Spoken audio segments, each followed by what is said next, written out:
The Oklahoma Sooners are preseason favorites to win the Big 12. But Bob Stoops' team has an even bigger goal in mind: the college football playoffs. And why not? Sugar Bowl MVP Trevor Knight returns to lead the offense, while 2013 All-Big 12 linebacker Eric Stryker heads a tenacious, hard-hitting defense. Sooner Football 2014 begins right now on Fox Sports Oklahoma.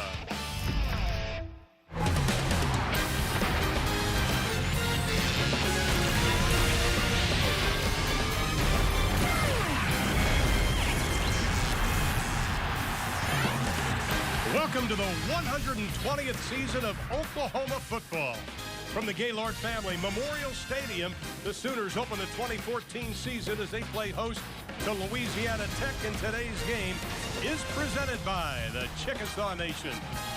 Hello again, everybody. Lowe and Dave Lapham. I'm Ron Thulin. There have been some changes since we last saw Oklahoma, of course, beating Auburn in the Sugar Bowl. The biggest is the offense is now tailored to one quarterback. Since Blake Bell moved to tight end, doesn't mean we won't see him at quarterback.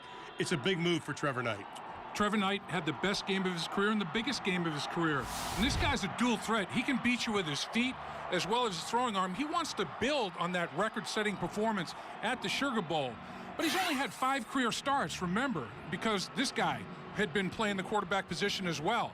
Now he's a tight end, and I'll tell you, he's very unselfish to make that move, and he is a legitimate tight end. I think he's going to be fantastic in the red zone with his length, his strength, his hands. Blake Bell could be a stud. And you said, wow, when you saw him the other day at practice. Oh, 6'6", 260.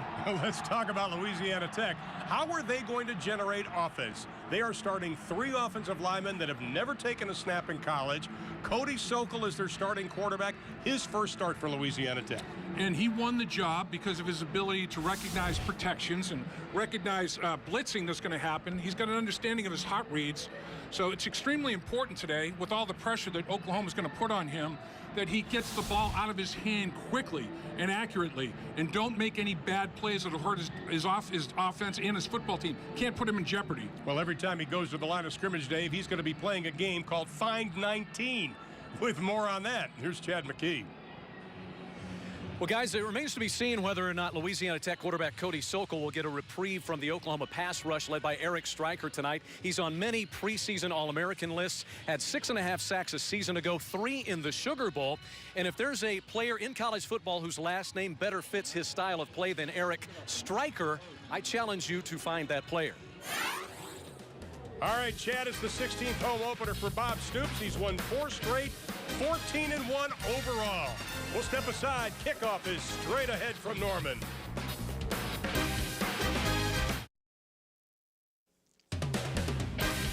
Oklahoma football on Fox Sports is brought to you by WinStar.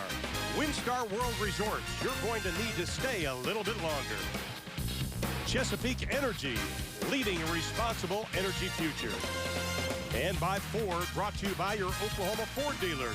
The Ford Summer Spectacular Sales Event, now playing at your Ford dealer near you. Sellout crowd on hand, and it is a hot night in Norman, Oklahoma. The Sooners looking for win number 843 overall, 599 in the modern era. And a moment ago, Chad McKee caught up with head coach Bob Stoops. Coach, 16 seasons is doing this as head coach here at the University of Oklahoma in an environment like this. What is the opener like for you? It's always anxious because a new team, it's kind of like a new baby every year. So it's you're anxious to see them play, and some young guys that haven't played as much, you're anxious to see them get out there. Coach, thanks. We appreciate it. All right, thank you. Bob coaching in his 200th game, the most wins versus top 25 teams among active coaches.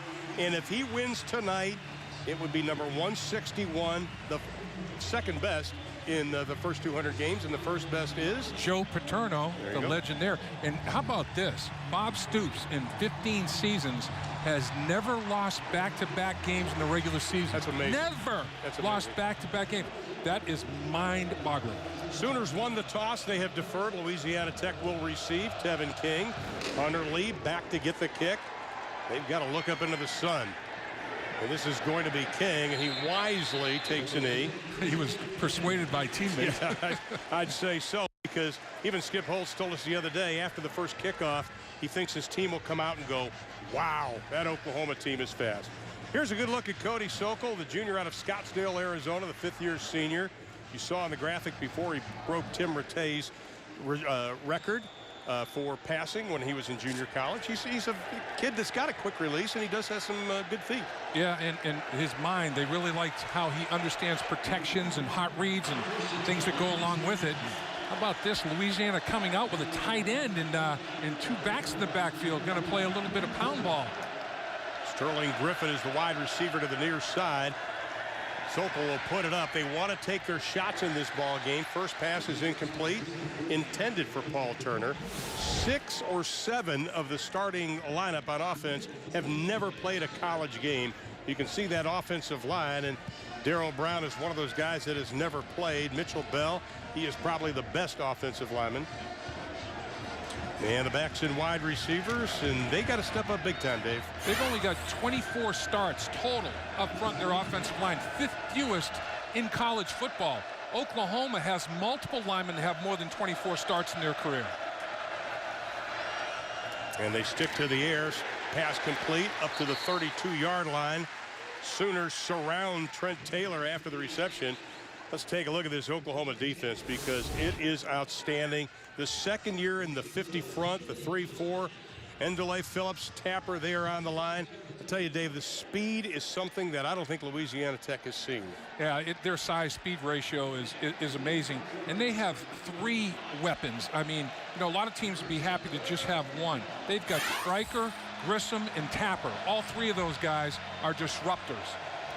Paul Turner goes far to the right side on 3rd down. We'll call it 5 for Louisiana Tech, the Bulldogs. Sokol again up in the air, tip, knocked down.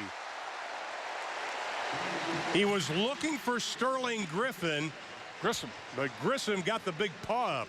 He went airborne and spiked it right to the turf. It's just, you know, if you're not going to get to the quarterback, get your hands up.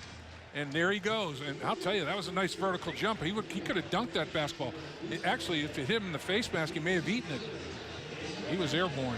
Yeah, they're going to have to kick it away. Logan McPherson standing back at about the 16-yard line. Sterling Shepard will receive for Oklahoma back at the 31. He has been waiting a long time to return punts.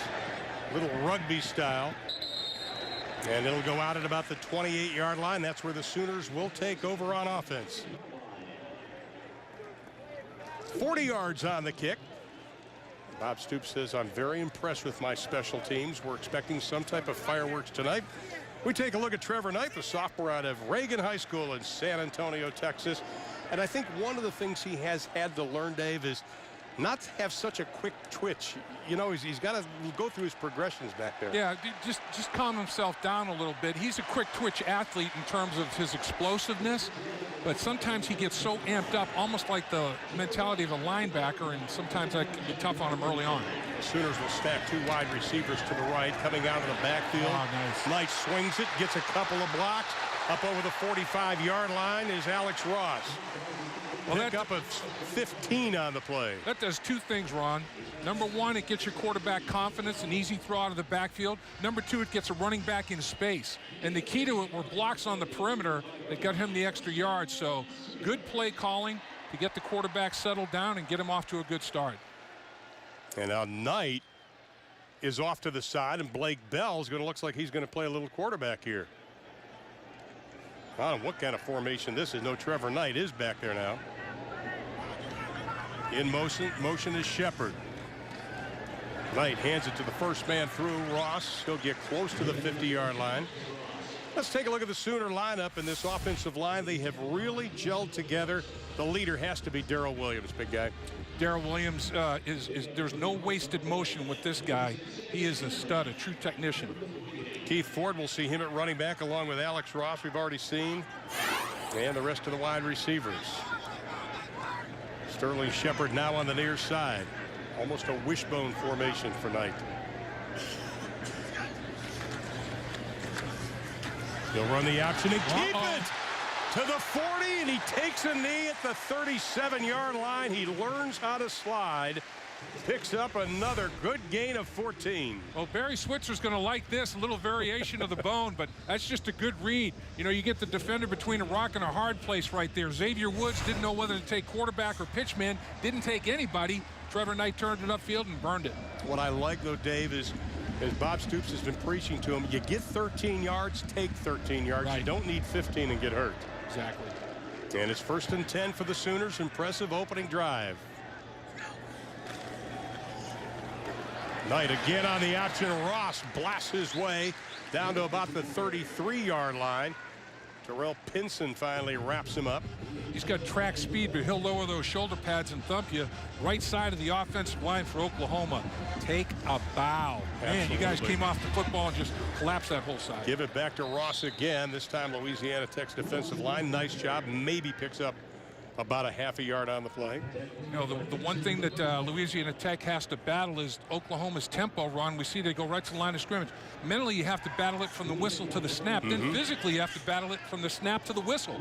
So they put a lot of stress on a defensive football team, mentally and physically, and you can get fatigued in both departments.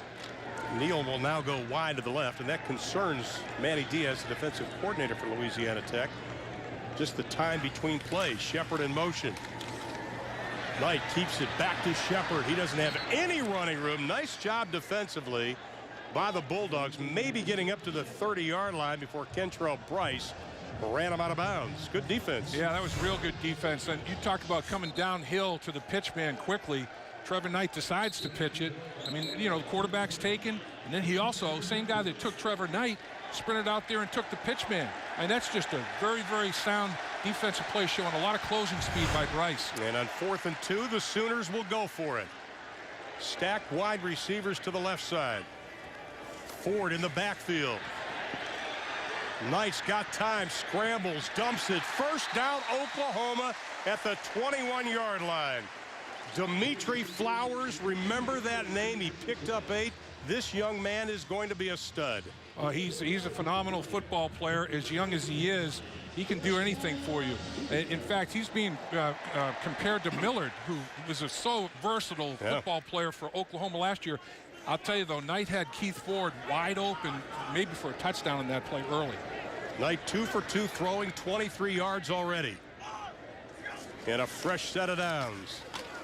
They'll keep it on the ground to Ford. Bounces to the outside. Boom. Touchdown, Oklahoma.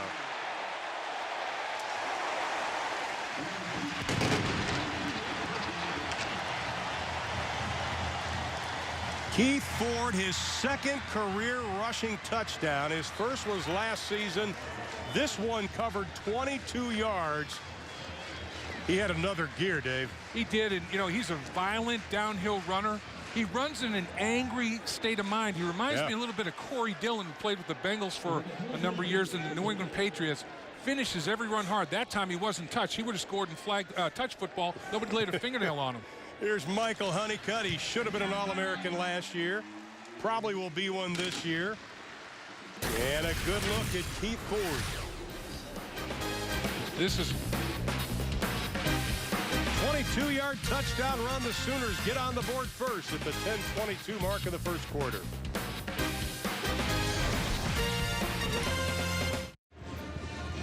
Take a look at our Ford scoring drive. It took the Sooners only 3 minutes and 36 seconds to cover 70 yards. Ford on a 22-yard touchdown run. Second longest run of his career. Let's take a look at this. This is the first play of the football game. Get the ball out in space to receivers. Nice block to running back. Nice blocking on the perimeter. Tried the a little bit of an option to Sterling, the wide receiver, and just check it down to your Flowers, your true freshman. Then Ford takes it to the house. I mean, attack them in various quadrants of the football field and show a lot of different formations, a lot of different personnel groups, and try to get favorable matchups.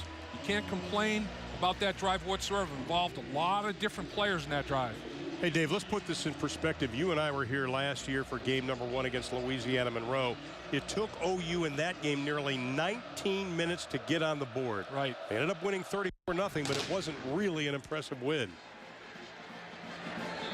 And again, Hodgson's kick will not be returned, and Louisiana Tech will have the football for the second time this evening.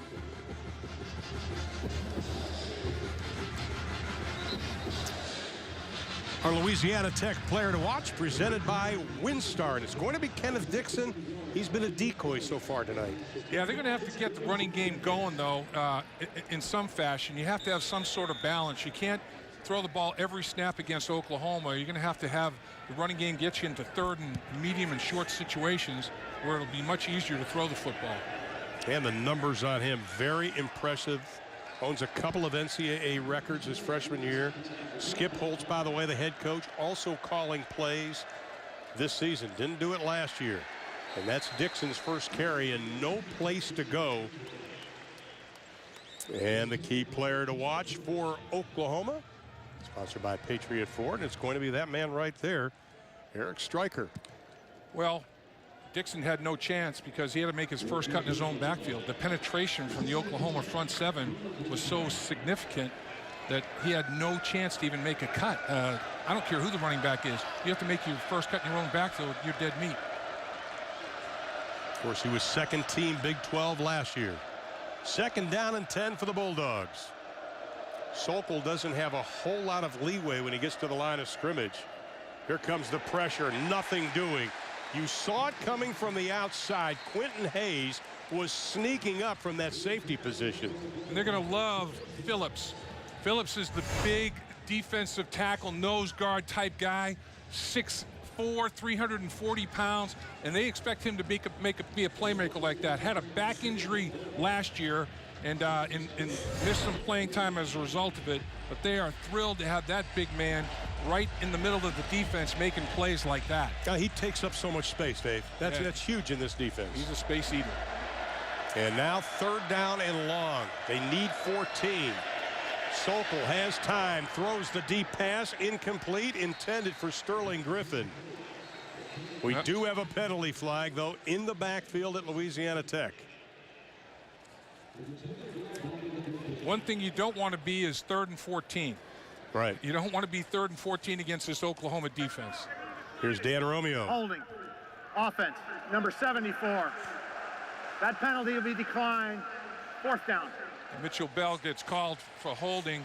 Mitchell Bell gets called for holding on this play, and you know it's tough when you're in a situation. Here's Mitchell Bell up top here. You're in a situation 3rd and 14. Stryker, who grabbed his face mask as well. The thing about Eric Stryker, he's not big. Right. He gets up the football field explosively. He has a dip, and when he dips and makes that short corner, he is tough to handle. First punt was 40 yards for Logan McPherson. This time no rugby. Backs up Shepard at the 29-yard line, looking for some space. The wall is forming. Scampers out of bounds and takes a hit. Once he gets out of bounds, no flag that we see. 50 yards on the kick, 17 on the return, but Shepard took a wallop. I think the official must have thought that he took the hit. The hit was initiated before he went out of bounds. I'm not sure about that one, but I'll tell you, the open field quickness and speed from Oklahoma is going to start to show itself.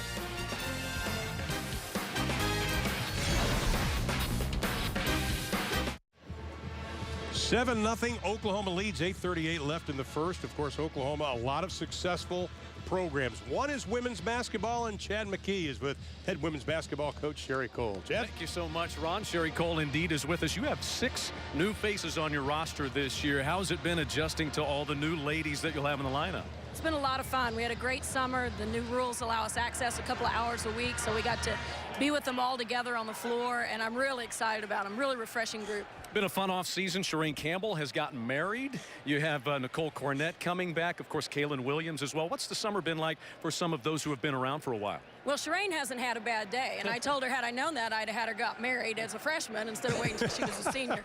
We really have had great chemistry.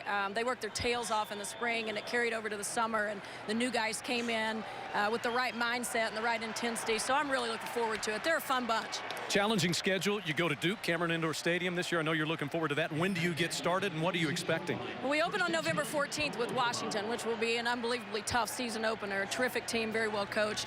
We have an opportunity to play Kentucky, Illinois, and South Florida while we're in a tournament over Thanksgiving, and then go to Duke. So, as usual, we'll be prepared when conference rolls around. All right, Coach, we appreciate it. Thanks for braving the heat. Enjoy the game. Thank you so much. All right, one of my favorite all-time coaches, Sherry Cole of Oklahoma. Penalty on that play. They were looking for Shepard. So far in the game, Louisiana Tech 1 yard. The Sooners with 74 plays plus 10 yards already for Oklahoma. Pass interference. Defense, number 21. The 15-yard penalty. Automatic. First down. Oh, they have Barnes and Shepard going at it here. And after this game, there was a lot of woofing going on. But watch Barnes lock his right arm on Shepard's left arm. Kind of arm bars him. He can't get his left arm up to even try to catch the football. The official saw the arm lock. See it right here? The arm lock that's taken place. And the flag is thrown. 15-yard penalty. I'll tell you what I've been watching is Blake Bell, all the different places he has lined up. Here is Ford. Does a little stutter step, maybe gets a half a yard. You and I were talking about that during the break, and you said Bell's going to be kind of an H-back guy. He'll be tight end on that Shepard play. He was in the backfield. Well, he's athletic. He can line up basically as another fullback, tight end, H-back, like a wing-back kind of guy, go in motion. They could even detach him and try to get a matchup on the outside as a receiver. He sees the game through a quarterback's eyes. He knows where to be and how to get there. On 2nd down and 10. This time they just dump it down underneath the coverage inside the 35 to Keith Ford. Didn't have a reception all of last season. And, when you talk to the coaches of Ford and Alex Ross, the first thing they say is both backs have practiced at a high level so far this year, and they've practiced well. They have practiced well, and a guy that I like in the lineup tonight to see at the right guard position, Tyler Evans. You talk about it, that guy that's overcome adversity, 2 ACL injuries. He loves football, and he's still participating. It's time to swing it back out to Ford. He gets a nice block. First down, Oklahoma, down to the 20-yard line. Deron Neal, number 5, outstanding blocking from that wide receiver spot. And KJ Young, both of them. If you're not catching the football, you got to block for your teammates. And watch on the perimeter, number 5 and number 1. Boom, boom. Watch these 2 blocks. And off to the races you go. That's getting it done on the perimeter. That's just outstanding effort. A little screen like that on the edge. It's an extension of your running game. Good read by Trevor Knight. Oklahoma rolling again. 1st and 10. Ball's on the 20. Back to the ground game, Alex Ross. Nice gain on 1st down. Picks up about 4 on the play. Ross, the sophomore out of Jenks, Oklahoma. This is his 3rd year at OU. He showed some flashes. He's got track speed, Dave, but you noticed on tape he also has some thump. Oh, yeah, he'll lower his pad level. He's not just trying to run around you and run by you. He'll lower his pads and run you over as well. Just got to be a little bit more consistent with everything, including his assignments. A little bit of a wishbone look again for Oklahoma on 2nd down and about 6. A little inverted one. I like that. Barry's smiling somewhere in the stands. Knight going for the home run ball deep in the corner to Shepard. Caught, touchdown, Oklahoma.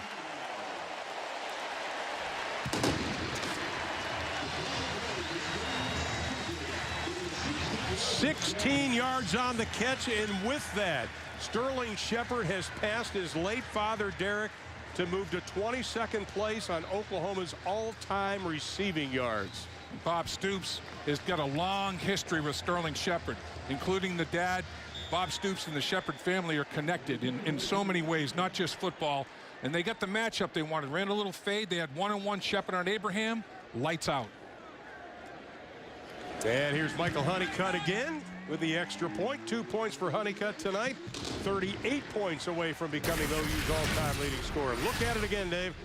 Well, it's just a simple throw for the Knight. You get the fade route going.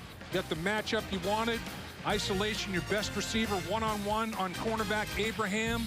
Shepard catches it at the high point. Touchdown.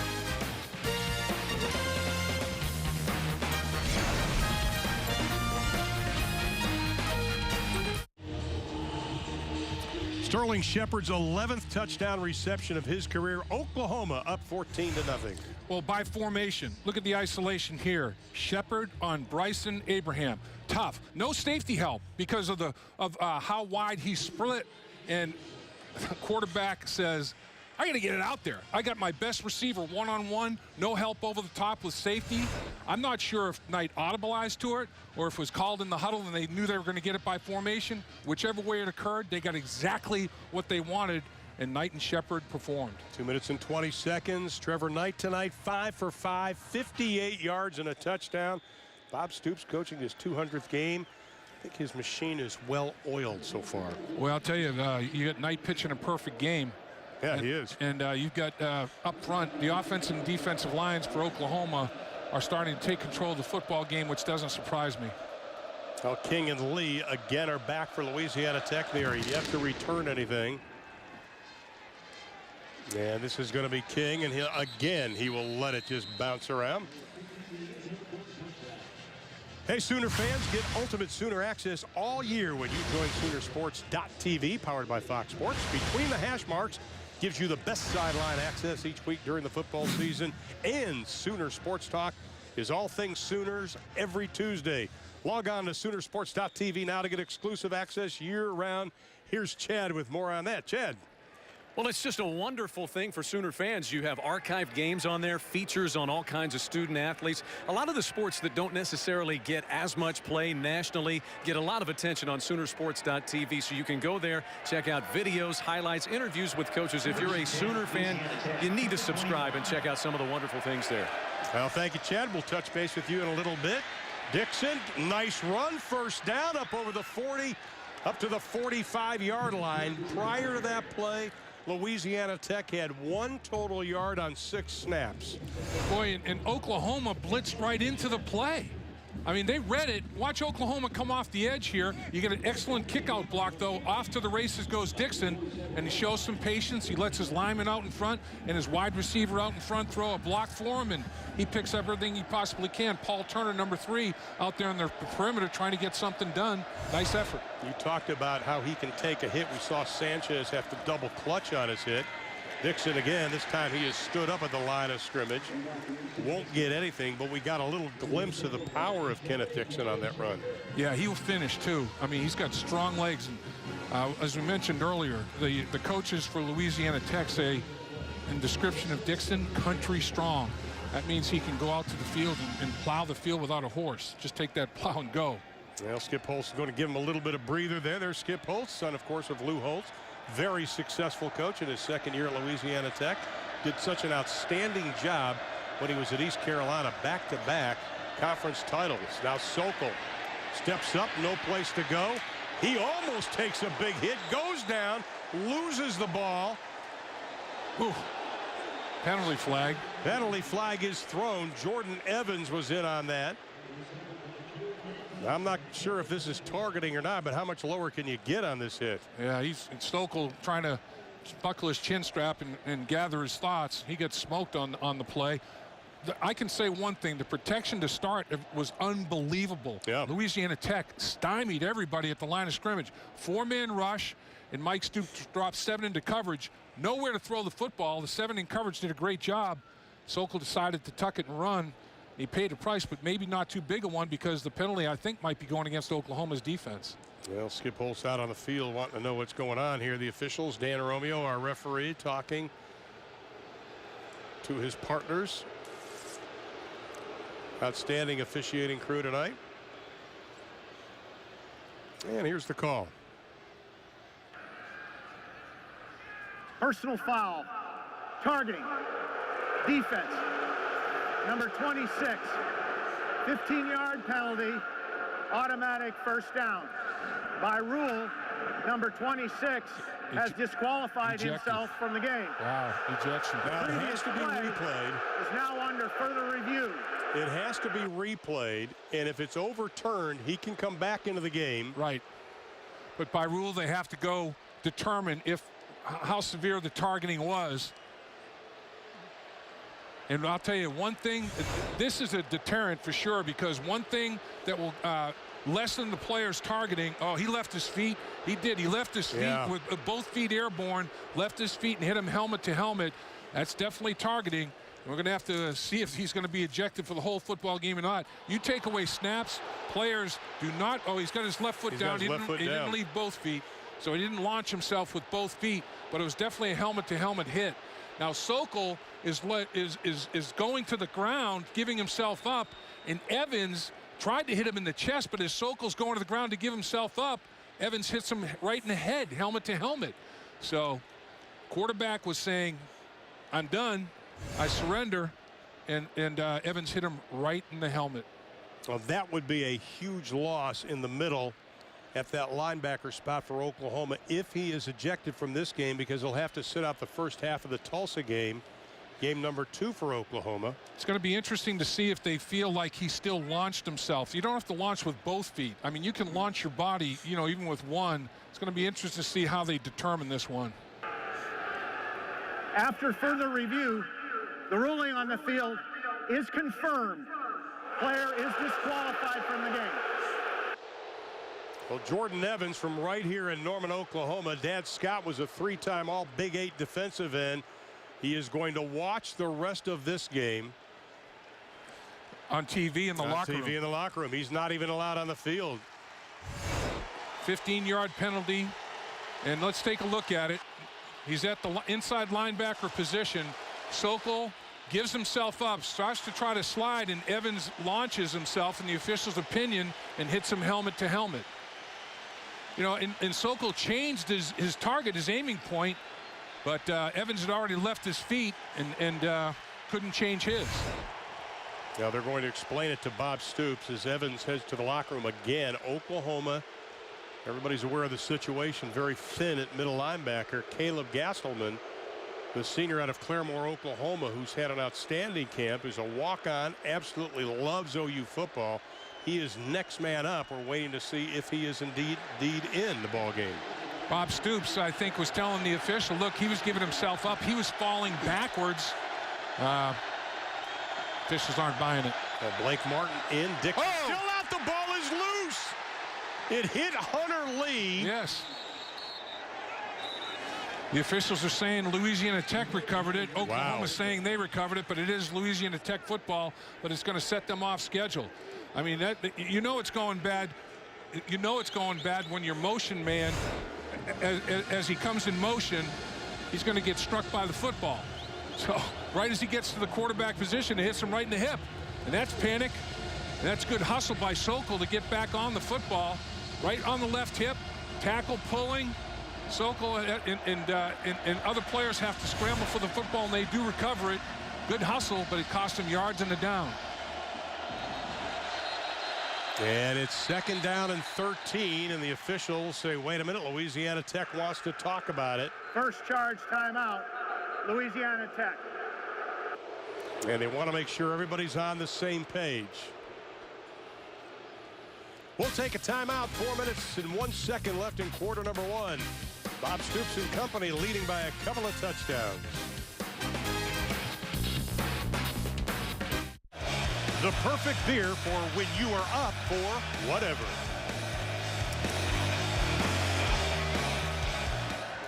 Welcome back to Norman, Oklahoma, along with Dave Lapham, Chad McKee. I'm Ron Thuman. Good to have you with us. Catch you up on things. Oklahoma impressive offensively.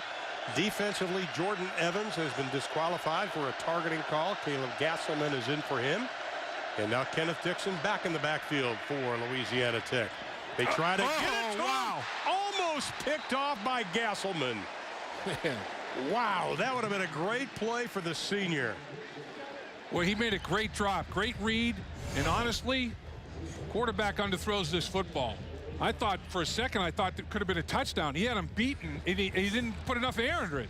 Puts a little bit more air under it, it's a little bit of trouble, but he underthrows the football, and you got to give credit where credit's due. Good recovery and reaction by Gastelum, almost a turnover. Should have been touchdown, or at least in the red zone if the quarterback puts enough air into that football. Brings up a 3rd down and long situation. They need 13. On a quick pass to Sterling Griffin, he stood up at about the 39-yard line. Julian Wilson, nice job defensively. That'll bring up a 4th down and 8 situation if you're Skip Holtz. What do you do? A punt's not going to really help you a whole lot. I mean, you try to go for it? No, I don't think you go for it. I don't know. I guess he might line up and kick a long field goal. He's going for a 51-yard field goal. If it's unsuccessful, they're going to get good field position again. Jonathan Barnes, this is his first collegiate field goal attempt. A redshirt freshman from Baton Rouge, Louisiana. Careful for the fake. 51-yarder. Careful for the fake. Ball's down. The kick is blocked. Picked up at the 40-yard line. Oklahoma will have possession at the 42-yard line. Dallas Todd picked it up and returned it. And that's what happens on long field goals. Long field goals is a lot of times it's a low trajectory. You don't hit the wedge, you hit the 7-iron. And right up the gut comes the big down lineman. Get the hands up off the edge as well. And off the edge, the block is made Sanchez by Zach Sanchez. And it was Stryker that picked it up and returned it. He showed a little bit of running back ability there. 31st block kick for Oklahoma under Bob Stoops. We told you earlier he felt very good about his special teams. We see why now. So the Sooners now with great field position. P. Ryan is checked into the backfield for Oklahoma. Samaje P. Ryan, the freshman out of Pflugerville, Texas, gateway to Round Rock. This kid is just unbelievable. And this is his first carry.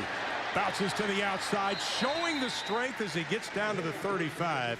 Bryce finally brings him down. You know, they talk about his size, and he is thick, but he's got great feet and great vision.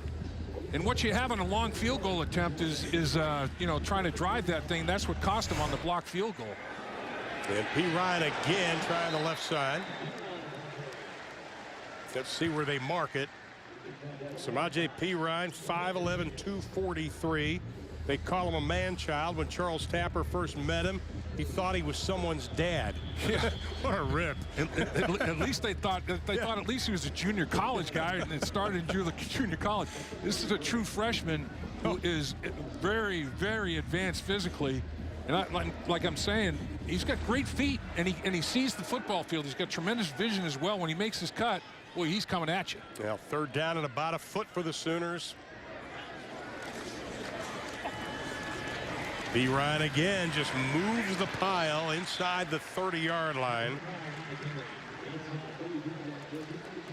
Blake Bell, we've talked about him, the number of places he has lined up so far this evening. He's just doing a little bit of everything, isn't he? Well, he's totally unselfish, and here he is on the end of the line of scrimmage, and he's blocking down on a defensive end. And let's see how he stays after. He's trying to finish that block. He's a willing blocker.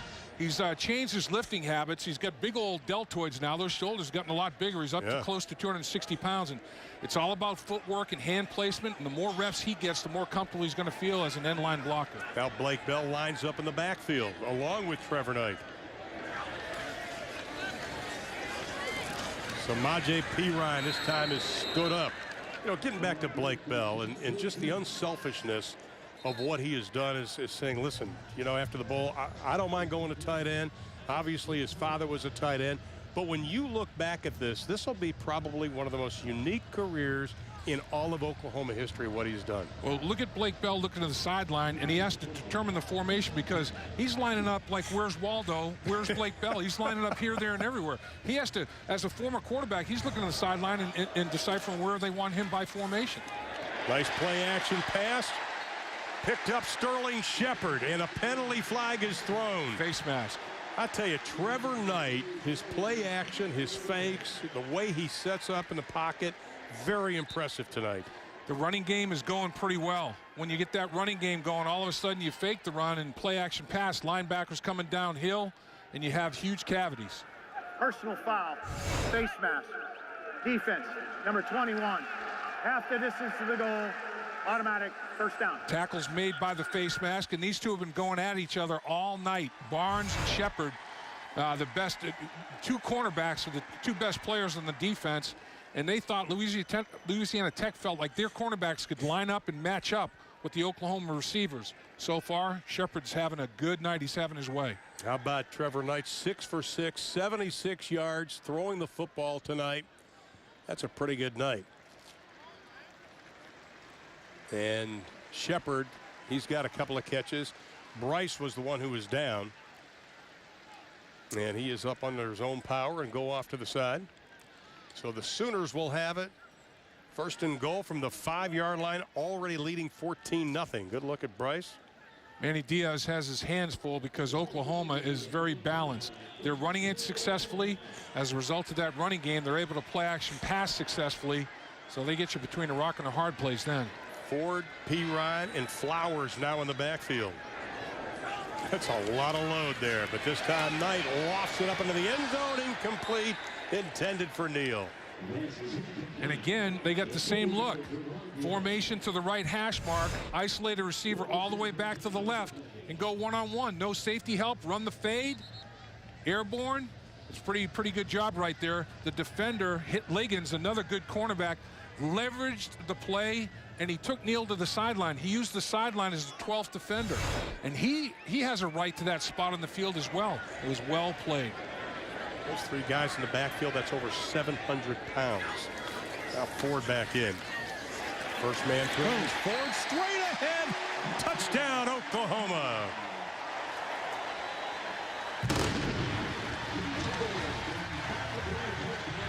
Keith Ford's second rushing touchdown tonight. He had one coming in for his career.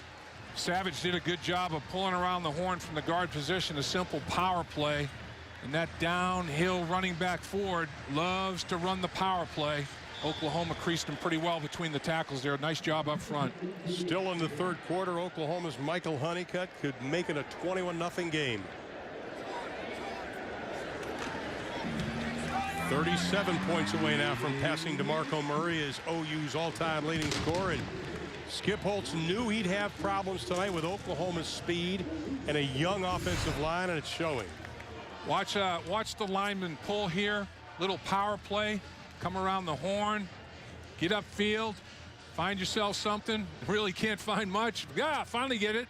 Finish it. Take him into the end zone. No, just follow big old Savage. Here he comes, double sevens. Get on that Route 77. Just take it downhill.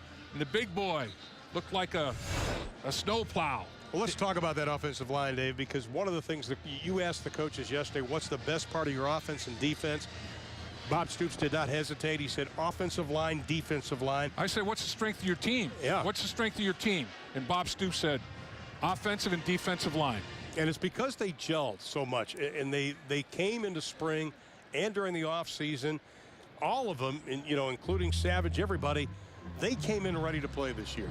They've all played. They're all experienced. And the thing about them, they can play multiple positions. There's versatility, and there's some diversity. And it's only going to help those guys. I think Bob Stoops and his coaching staff do a great job of not only teaching your assignment, but teaching the whole concept so you see the big picture. And you're able to play more than one position because you understand where your help is. You understand everything about your offense or defense. They're great teachers. Let's see if King and Lee can return one, and not again. College football continues tomorrow night as the Mustangs of SMU square off against the Bears of Baylor from their new stadium, McLean Stadium in Waco, Texas, on the shores of the Brazos River. Coverage begins tomorrow at 6 p.m. on Fox Sports 1 and streaming live on Fox Sports Go. And you can also sailgate into that new stadium. Actually, come up in a boat. How about that? How about that? I like that. Kind of like Tennessee. Can't hate that. No. Skip Holtz knows that he's got a challenge now, down 21-0 with still 33 seconds to play in the first quarter. Certainly don't want to get in a shootout, but it's already at 21 points on the board for the opposition. Well, first down and 20, or first down and 10 from the 20 for Louisiana Tech. Blake Martin, nothing doing. Chad, you got an update on an injury for us? Yeah, Kentrell Bryce, guys, went down just a moment ago. Walked off the field under his own power. We're told it's an upper leg injury, and his return is questionable as they work on him over on the table on the Bulldog sidelines. Might have gotten one of those Charlie horses. You get hit in the thigh and the upper leg. And he was definitely a little bit of hitching to get along, a little limp as he get off the field. Marlon Seitz now also joins the backfield for Louisiana Tech.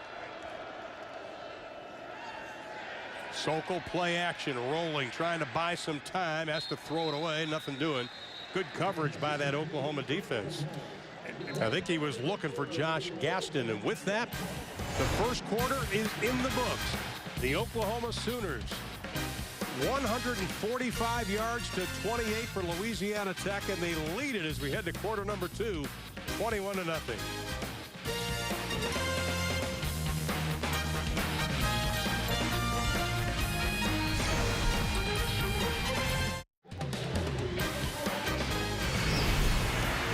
Tonight's game is being brought to you by the Chickasaw Nation. Welcome back to Norman, Oklahoma. Beautiful night. Temperature in the high 80s right now, along with Dave Lapham, Chad McKee. I'm Ron Thulin.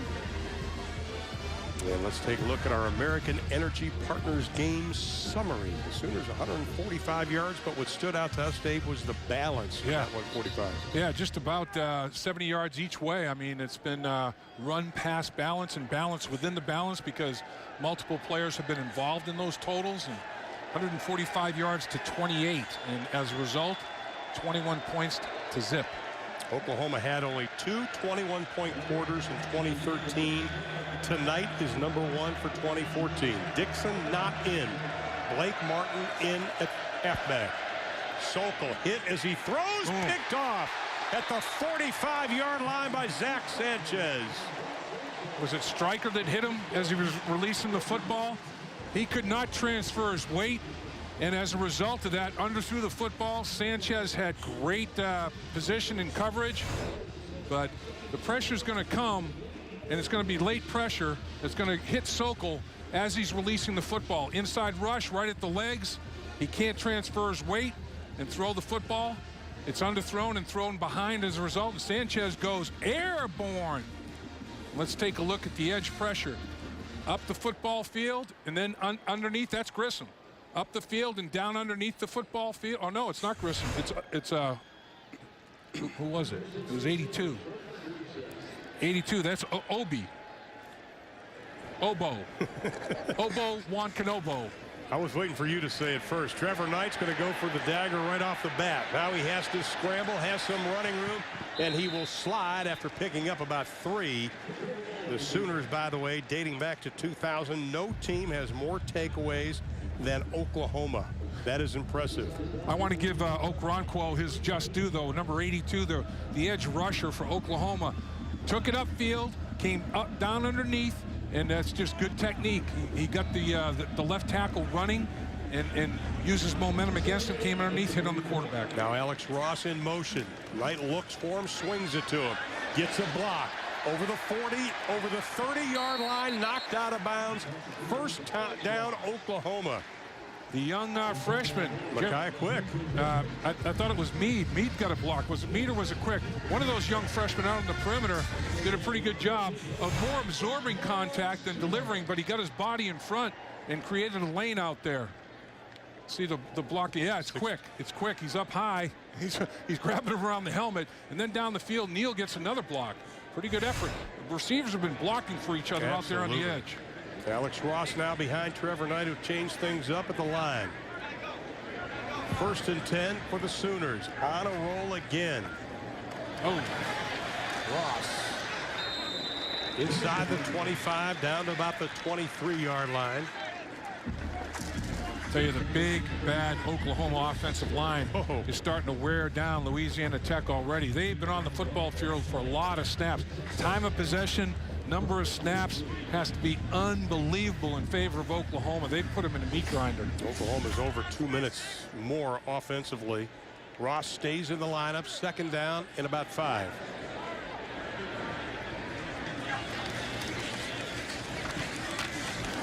Ross, little hesitation, and he gets his clock clean. Able to pick up about a half a yard. It looked like Vontarius Dora, the junior out of West Point, Mississippi, coming up to make that hit. Easy Bo feet. Bo feet, the linebacker's getting a little bit of an altercation with Shed. I mean, Shed, that's a heck of a hit, though. And then at the end, Bo feet and Shed get into it a little bit. That's a smack. It's getting a little dicey out there. Now Keith Ford checks back into the lineup for Oklahoma on 3rd down.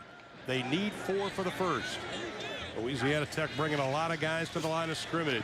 And reads it, rifle in the pass to Quick. Couldn't get the hands on it. First incompletion for Trevor Knight tonight. Trevor Knight goes right to Quick to talk about it and ask, was the ball in the right spot? Did you get your head around fast enough? I thought I delivered it where it was a catchable scenario. And Honeycutt, the potential All-American, only missed 3 field goals all season last year, and a lot of it was in inclement weather. I mean, he was Mr. Consistency. This will be a 39-yarder. He was 14 of 15 last year from this distance. Already has 3 points, trying to make it 6 for tonight. Good snap, good hold. He has now made 8 in a row, dating back to last season. The best in the Big 12 Conference. Honeycutt extends Oklahoma's lead. 12:24 left in quarter number 2. Trevor Knight and company leading the Bulldogs of Louisiana Tech 24-zip.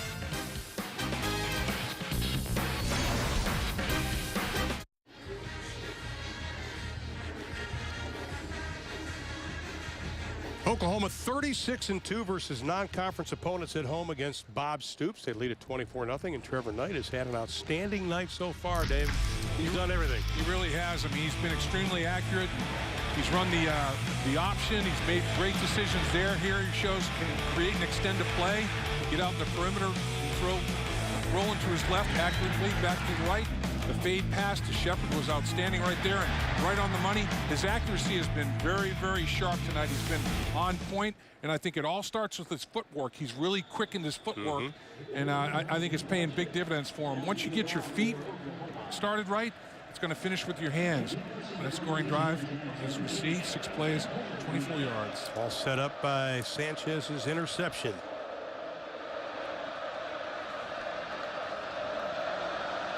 Nick Hodgson set to kick it away again to King and Lee. And again, they're not going anywhere. Fox Sports Supports is proud to team up with the Boys and Girls Clubs of America. Boys and Girls Clubs help young people to reach their full potential as productive, caring, and responsible citizens through programs that promote character and leadership, education, healthy lifestyles, and more. For more information, visit foxsportsupports.com. Great cause. Absolutely great cause. And Skip Holtz and his team, more so than Skip Holtz, because he knew this, and Manny Diaz and everybody knew it. You cannot simulate Oklahoma in practice against your respective offense and defense. If you could simulate Oklahoma in practice with their speed and athleticism, those kids would be playing at Oklahoma. I mean, you just don't have those kind of athletes. That's the bottom line. Oklahoma's athletes are their X's are faster, quicker, stronger than the O's, you know? So OU defense has held this Louisiana Tech offense to 3 plays on 3 of their 4 drives. Sokol now gets it to Paul Turner, his first catch as a member of the Bulldogs. But Charles Tapper is right there. Dixon was back in the backfield. We were talking during the break that the man we talked about in the open, Kenneth Dixon, he had a 22-yard run, but hadn't done anything since that time. No, and if you skip Holtz, you have to start to wonder, man, how long do I play my guys I'm going to be relying on all season long? Do I want to get them beaten up here at Oklahoma where, you know, when I get into my conference play, they're not going to be able to perform for me? That's the difficulty of scheduling these type of games. Here comes the pressure. Sokol double pumps, then just throws it into the ground. Did a nice job holding on to it. He was looking for Trent Taylor. But the little pump fake gave him at least an opportunity. Yeah, that route was taken away from him. Here comes Stryker off the edge. He's going to go airborne and make Sokol pull it back down. And Stryker said, oh, man, I could have had a pass defense if he didn't tuck that thing away. Yeah. Brings up another 3rd down situation for Louisiana Tech. They need a dozen. They were 0 for 3 in quarter number 1. This is when Oklahoma just lets everybody loose. They hand it off to Dixon, and he is going to be dropped. First hit was by Dominique Alexander, who had an incredible season last year as a freshman, the sophomore from Tulsa, Oklahoma. Remember, the offensive line for Louisiana Tech only has 2 guys that have started in a college football game. The other 3, this is their first exposure to Division I college football, and it was a very, very difficult exposure. And Dixon really, he's explained it to Coach Holtz, I have nowhere to go. I mean, you know, they're in my backfield. I got to make my first cut in my own backfield, and I'm struggling. Sterling Shepard standing back at the 36-yard line. He had a punt return for 17 and almost blocked. That rugby kick, they don't want any kind of return, but instead Oklahoma gets outstanding field position. The defense, though, of Oklahoma has been strong. 3 plays Louisiana Tech has had on 4 of 5 drives, and the Oklahoma defense has stuffed them. Sooners looking for their 5th win of the year, dating back to last season. They lead it 24-0 over Louisiana Tech. Good shot at Headington Hall, an incredible facility. With more on that, here's Chad McKee. Indeed it is, Ron. It's just a little bit over a year old. Tim Headington, a former tennis player at the University of Oklahoma, gave the lead donation on that project, but it's got the Sam Bradford training table. Many former student athletes have gotten involved. You have basically 2 people per suite. You've got a kitchen area. You've got your own bathroom up there. It is state-of-the-art with theaters, game rooms, places that kids can be kids, basically, Headington Hall. And one of the great parts about it is people think it is strictly an athletic dormitory. That's not the case. The majority of the people who are housed in Headington Hall are non-athlete students at OU. It's just outside the southeast corner of the stadium.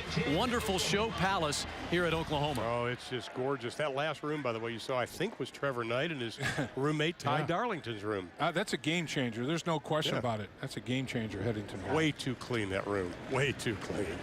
Knight going back to pass, and it's tipped. And it was intended for Neal. Let's take a look at OU's possession so far in this football game, because they have been very impressive. Touchdown their first 3 times they had the football, Dave.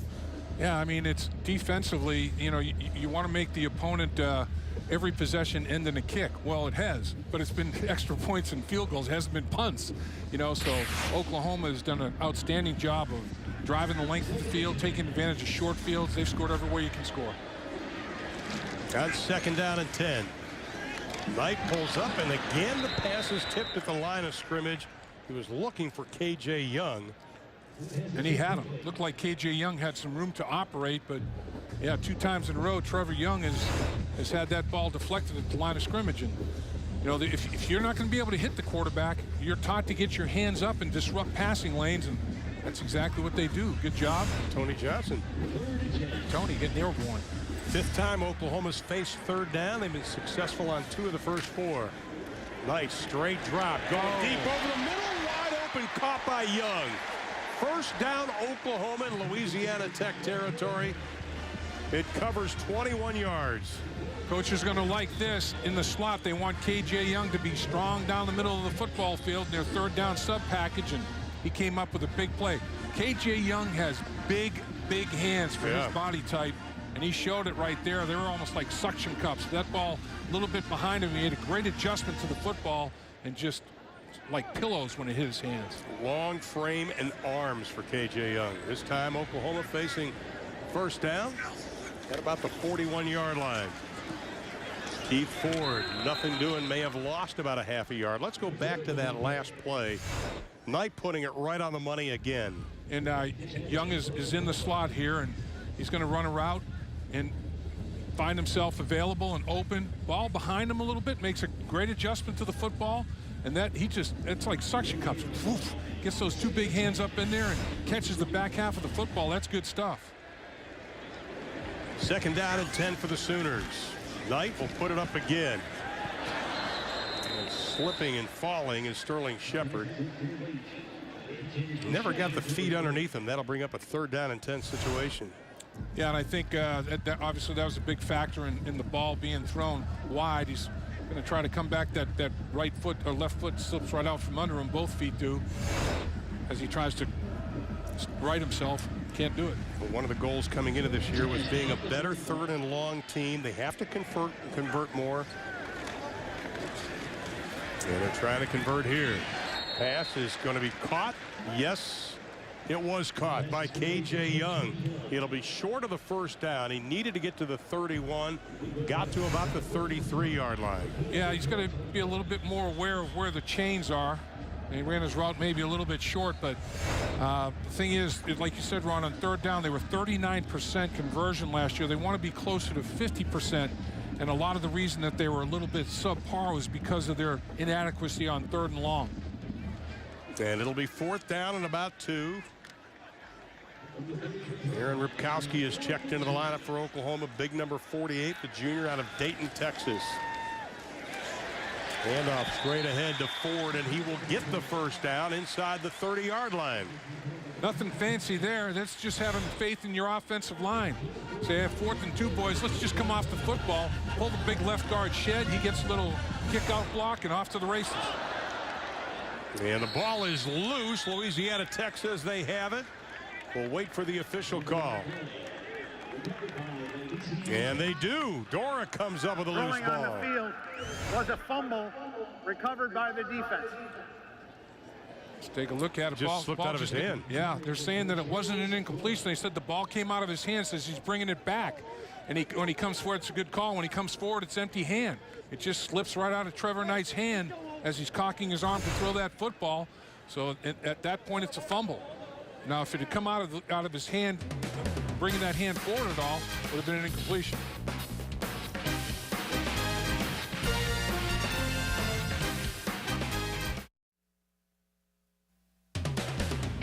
Oklahoma football on Fox Sports is brought to you by Bud Light, the perfect beer for when you are up for whatever. OU alumni, stay connected to your university by joining the OU Alumni Association today. Visit alumni.ou.edu for more details. And by Ford, brought to you by your Oklahoma Ford dealers. The Ford Summer Spectacular Sales Event now playing at a Ford dealer near you. Absolutely beautiful night for football in Norman, Oklahoma. The Sooners kicking off the 2014 season, their first turnover of the ball game. Of course, they already got a turnover with Zach Sanchez on the interception. And Louisiana Tech, 28 total yards so far in this ball game, take over. Here is Dixon. He's had a 22-yard run, but since then, not a whole lot. Yeah, I consider it an efficient running night when you average 4 yards or more on 60% of your carries. Dixon has had 1 carry. This is the second one where it's been 4 yards or more. Now he's got 6 carries for 24 yards. 22 of them came on 1 lug. So the other 5 carries, he's got a mere 2 yards. That's not good. That's not what Skip Holtz needs for this offense. We said at the top of the show they were concerned about generating offense. Now we see why.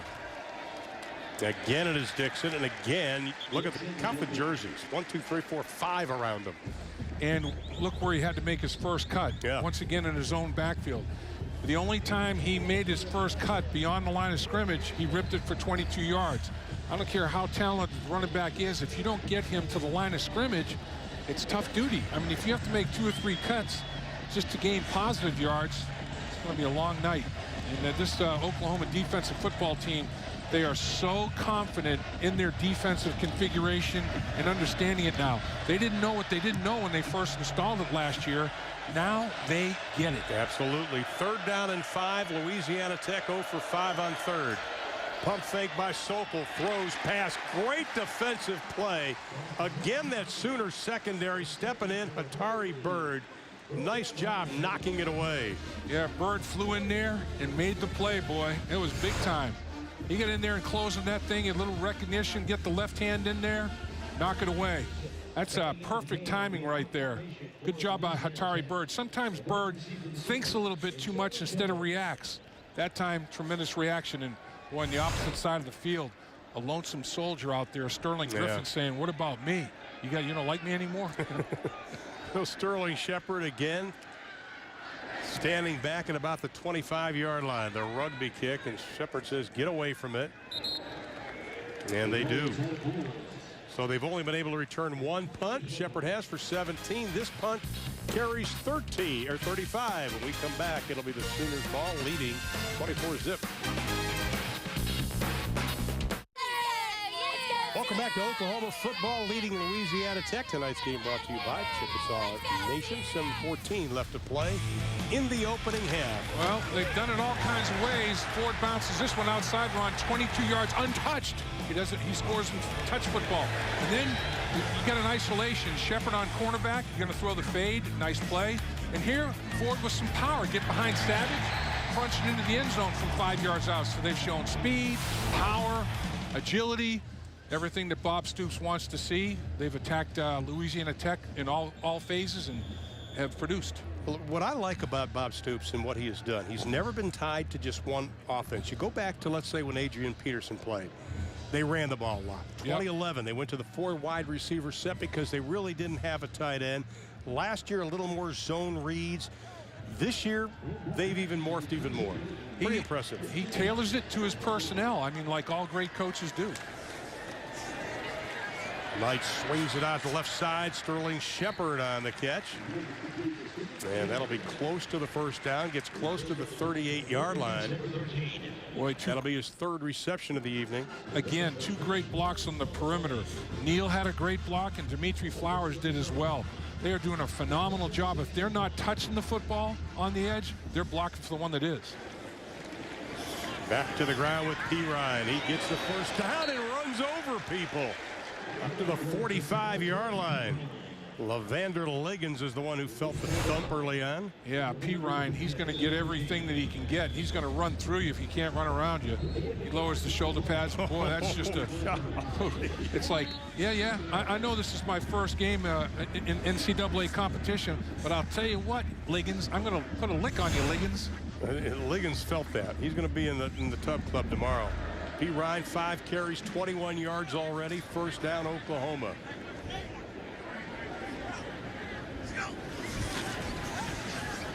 Alex Ross able to pick up a couple close to the 48-yard line. You know, once again, we were talking about Bob Stoops, and it amazes me. Never lost 2 regular season games in a row. That tells me that he never gets too high, never gets too low.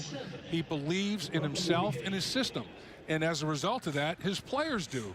I mean, you take your lead from your head coach, and I'll tell you, the guy has it figured out. He really does. And this offense puts so much pressure on the defensive line and also the Sam linebacker. As Dave mentioned earlier in the telecast, they just keep coming at you. Knight, the quick release, passes complete to Neal. He will get the first down at about the 40-yard line for Oklahoma. He's probably saying, thanks very much. It's about time. I've been blocking my tail off out here on the edge. I've been blocking for everybody else. Throw me the pig one time. Let me see what that feels like. Nice job by Neal. And I'll tell you, the receivers to me are very, very complete. And when you see them block the way they block when they don't have the football, that's totally unselfish.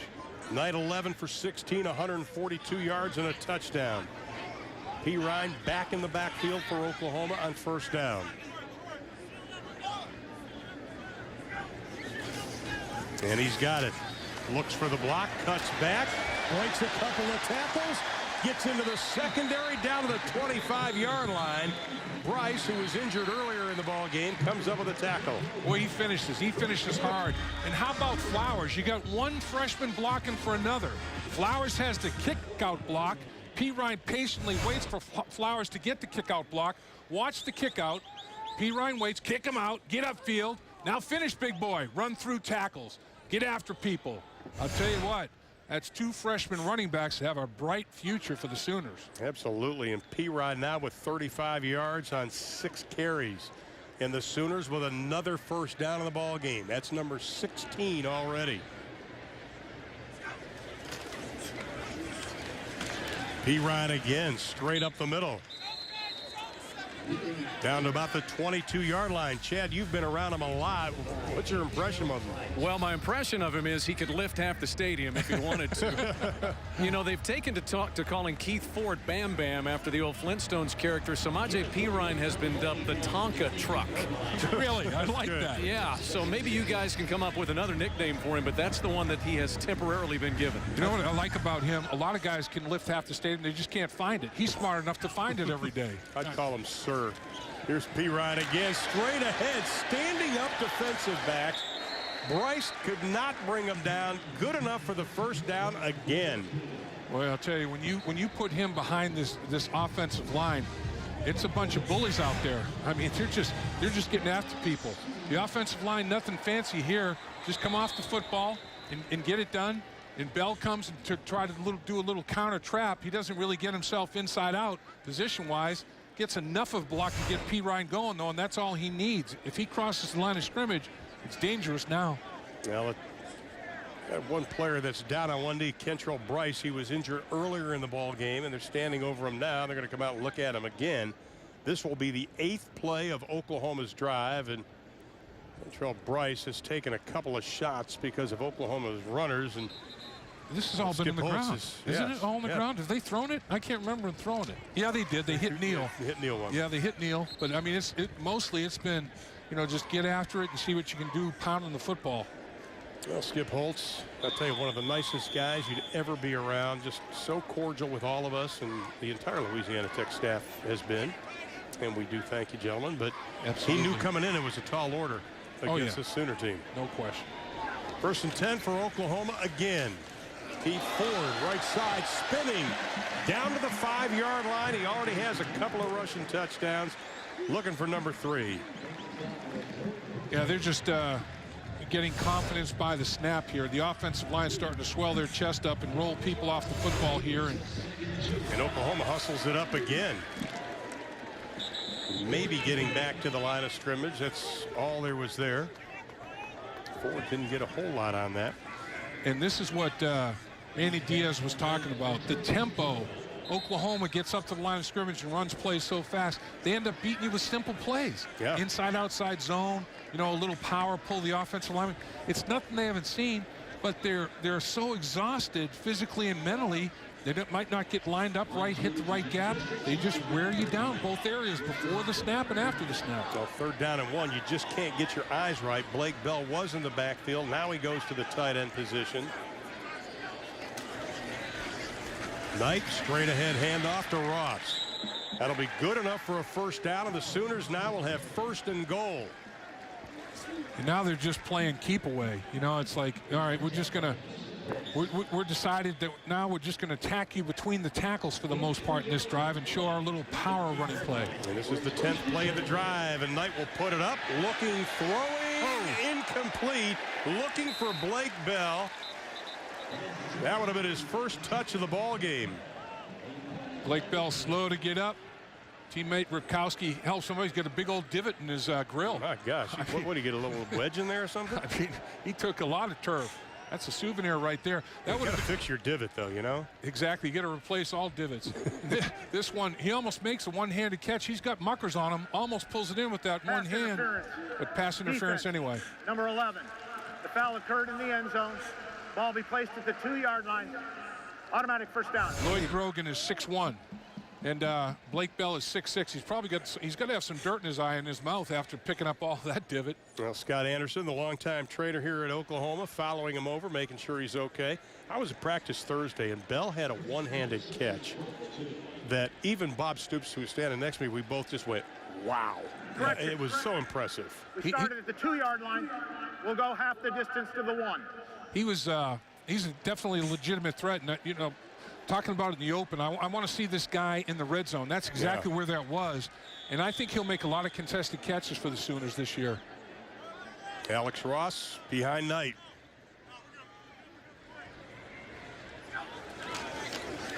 He's got it. Touchdown, Oklahoma. Too big, too strong. Power football on that drive. Nothing fancy. Just run it at you. See if you can stop us. And Louisiana Tech couldn't. Alex Ross, his first rushing touchdown as an Oklahoma Sooner. He only had 3 rushes last season. And he's got the score tonight. So the running backs, we've got Ross with 1, Ford with a couple. Honeycutt's having a field day. He's going to have to ice down when this is all over. Yeah, his right leg's about 2 inches longer than his left now. 11 plays, 72 yards, 4:55 was the drive. This is just the big fellas just moving the pile. Yeah, it is. Just coming off the ball. Look at the interior of the line of scrimmage is knocked backwards, and running back running with good leverage. Get the shoulders down, finish. He went in there with some angriness to him. Wanted to get that touchdown. You know, we were walking in the locker room the other day. We saw the new uniforms that are on display in there. Chad, you've got more on that. Uniforms at Oklahoma have remained virtually unchanged for about 40 years, but the uniforms that'll be debuted at some time to be determined later, don't know exactly when that is. They pay homage to the Bud Wilkinson era of Sooner football. You know, they have Oklahoma on the front instead of Sooners, a cream helmet, and then there's a road uniform that includes a helmet, white stripe down the middle of the traditional helmet, and a black face mask. It'll be worn with a white jersey and crimson pants. Again, no specific date or time for when those will be unveiled.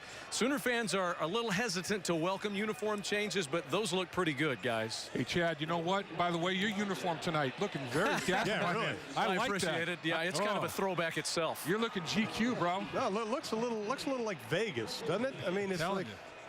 I'll take that. It's a little warm as well. Yeah, come on, lose the jacket. Seriously, you're among friends here, you know. And Hodgson again has not had a kick returned yet tonight, and that trend will continue. 2 minutes and 19 seconds left to play in the opening half. You know, last year there was a lot of talk about Bob Stoops becoming the overall winningest coach in Oklahoma history, and he did that. He passed the legendary Barry Switzer. I had to say legendary. Switzer pays me every year to say that. He definitely an icon. There's no question. I mean, Barry Switzer. Whew, everybody in the world knows Barry Switzer coached Oklahoma and Dallas. Yeah, exactly. Well, that's exactly right. But you look at what Bob has done in his 16 years, and you brought it up to him yesterday about, you know, being here 16 years. But you think about Joe Castiglione, David Bourne, the president, Bob Stoops. That's the original BCS, I think. I'll give Chris Lincoln up in Tulsa credit for that one. Dixon on the run. But the consistency he's had with not only those above him as far as the administration is concerned, but also just the staff. Yeah. And Bob told us, he goes, I'm blessed. He was just flat out to us yesterday. To me, Oklahoma under Bob Stoops is all about the 3 C's: consistency, continuity, and chemistry. You know, and Bob's not an I, me guy. He's a we, us guy. And that creates the it factor. You know when you have it, you know when you don't. And when you have it, you don't want to lose it. And that's what they've got going with this football team. And it all starts with President Boren, Athletic Director Castiglione, and Head Coach Stoops. And Chad, you've got more on that, huh? Maybe not. Sokol's pass. Intended for Paul Turner, made the catch at about the 34-yard line. Chad, we were talking about Bob Stoops, and you spent a lot of time with him. Your thoughts? I was headed right where Dave was headed. The trio of Joe Castiglione, the athletics director, and President David Bourne and Bob Stoops, all 16 years. That's such a rarity in college football these days. A president and athletic director, or certainly a head football coach, would move on after 16 years. Yeah. So it's a unique situation. Well, it's third down for Louisiana Tech. They need 2. They're 0 for 6 on third down this evening. Sooners going to bring some people in. Here they come. Sokol hit as he throws, but it is complete. Complete down to the 45-yard line. Trent Taylor, how did Sokol get that off? Boy, just got it off. I mean, an eyelash got it off because he was hit from the blind side once again. He doesn't see it coming. He doesn't feel it. And that blitz off the edge got to him, but he had just gotten rid of the football. That's a nice play. Sokol hung in there like a lot of courage there. 23 yards, longest play of the evening for Louisiana Tech. Griffin with the reception. Clock goes inside of 40 seconds. Louisiana Tech trying to get something on the board for Skip Holtz. Sterling Griffin, a rarity. He's a 6-year player, was granted another year of eligibility, and Coach Holtz was excited about that. This kid can play. Injured in 2010, injured in 2012. Coaches tell us he's just a good guy, and now it's second down and 4. Sokol just swings it out to the near side to Dixon. Seeing that power as he gets down to the 30, the clock will stop. Another first down for Louisiana Tech. Jordan Thomas on the stop. Dixon's a competitive guy. There's no question about it. And he does not shy away from contact. And Sokol has hit his last 4 passes in a row. Skip Holtz is telling his guys to take a little break to catch their breath, get a little bit of a water break. I'll tell you right now, he wants to finish this. Yeah. He would love to get points on the board. There's only 30 seconds to go to the half. He's down 31. He would like to have something positive to go into the locker room to talk about, you know, just before the half. And that's just a heck of a play by Sokol. Stood in there courageously, took a hit, and delivered the ball with some accuracy. And then you have to make a good tackle to curtail the journey. Pretty good run after catch by Trent Taylor. 5'8". Trent Taylor, they got 5'7" and 5'8" receivers out there, Smurfs. Definitely that. I want to remind you, coming up in the Ford Halftime Report, we'll have an excellent feature for you on the special relationship between Trevor and his twin brother, Connor Knight. Plus, we'll hear from OU President David Bourne. That's all coming up in a few minutes on the Ford Halftime Report. And a little stat here about halftime. Oklahoma's won 42 consecutive games when they've led at half. Second best in the country to Oregon, who's got 60 in a row coming into this weekend. Sokol's pass over the middle should have been picked off. Intended for Hunter Lee. But Ahmad Thomas had a great shot at it. Ahmad Thomas might be the best tackler on the back end. And Ahmad Thomas will be upset that he didn't make the play because it was there for him. He got his head turned around a little bit late, but he had plenty of time to make an adjustment on the football. He got his right hand on it, but that was it. He gets pass broken up, but he wanted the pick. And it's 25 seconds left in the half. Second down and 10. Ball on the 31-yard line. Cody Sokol, his first collegiate start for Louisiana Tech.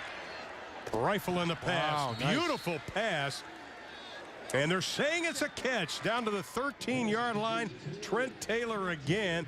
All 5'8" of them out of Shreveport, Louisiana. Boy, he put that ball perfectly. I mean, dropped a dime in there. Over one defender to the outside, right at the sideline where only Taylor could make a play on the football. You talk about threading the needle. Sokol did that time. Great touch. 19 seconds left to play. One timeout for Louisiana Tech here in the first half. Sokol running away from the pressure, looking, throwing it away. Intended for Paul Turner. Yeah, I think they may have to start moving the pocket intentionally. It was a little after the play action going on there with Stryker and others. And now the officials are talking to both teams. They're telling Oklahoma, get on your side. Louisiana Tech, get on your side of the ball. Second down and 10, 13 ticks left on the clock. Ninth play of the drive for Louisiana Tech. This is their longest drive of the evening. And Sokol almost put his team in jeopardy with that throw. You have to make smart decisions in the red zone. Three wide receivers to the left. Look from behind. He is going to be dropped. Back at the 19-yard line, Matt Diamond is the one who led the charge. First sack of the evening. Stryker had the initial surge. He ducked Stryker, and his teammate cleaned up. Louisiana Tech, 30-second timeout. Stryker's going to come off the edge, and he's going to get the initial pressure, and that ducks away from him. Teammate finishes. Clock operator, please reset the game. Stryker up here on the edge, beats the left tackle right away. Tries the horse collar tackle, doesn't get it done, but teammate there to finish it up, and that's Matt Diamond. Diamond, the sophomore out of Katy, Texas.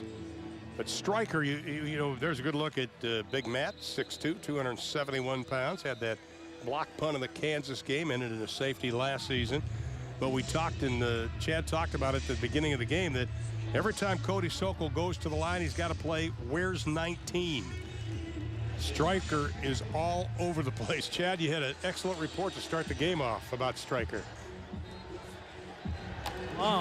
Eric Stryker's mom is in law school down in Florida. She's on a break right now, hoping to see Eric's first 3 games.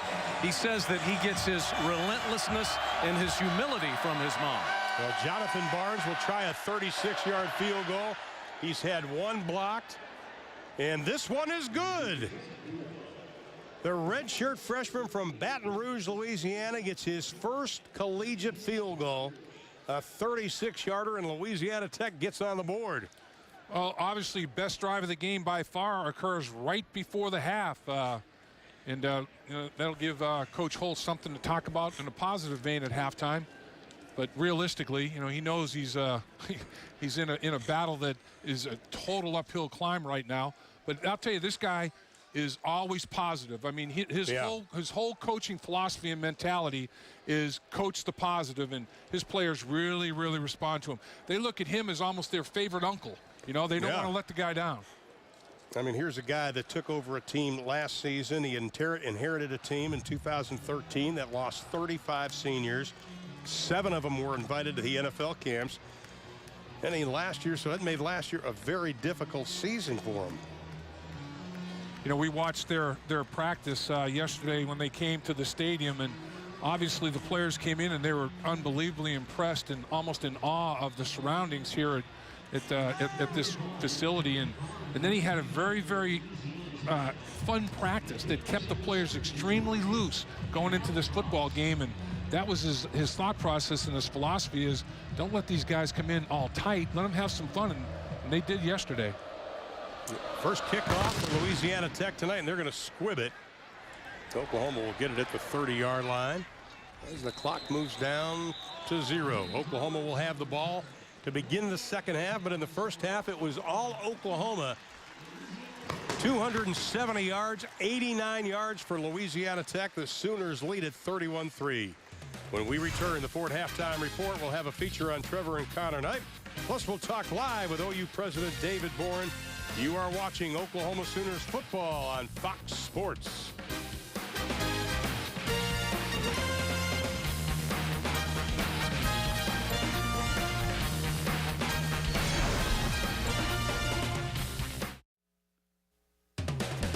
Oklahoma football on Fox Sports is brought to you by Patriot Ford, home of Patriot of the Game. OU Medicine. Located in the heart of Oklahoma City, OU Medicine is on the leading edge of medical research and innovation.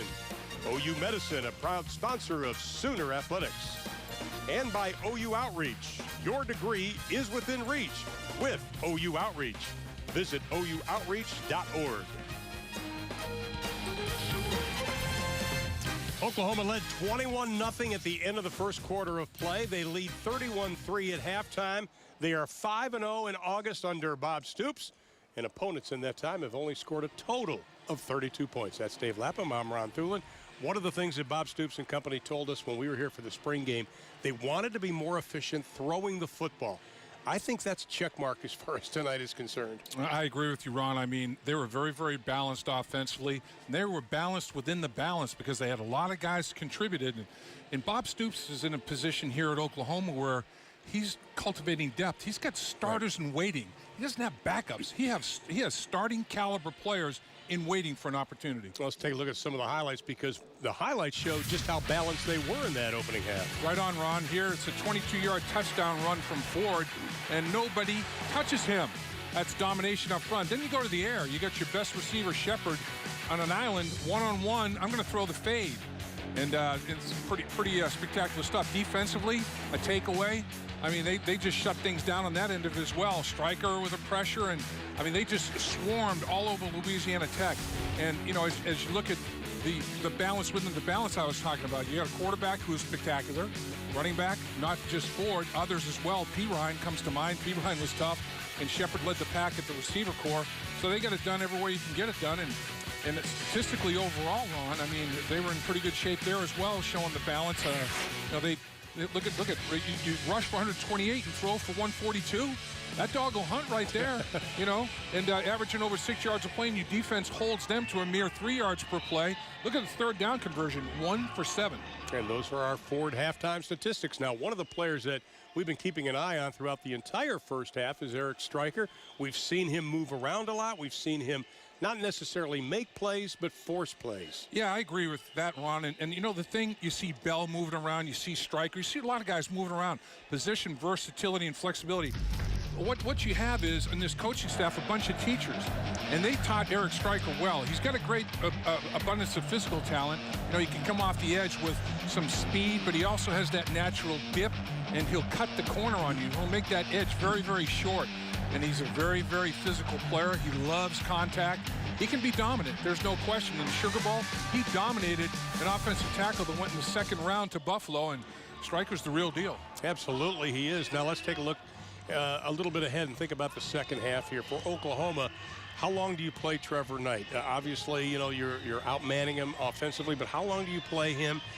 And what do you try to accomplish, not only offensively, but also defensively? Well, you know, talked about the fact that they're so deep.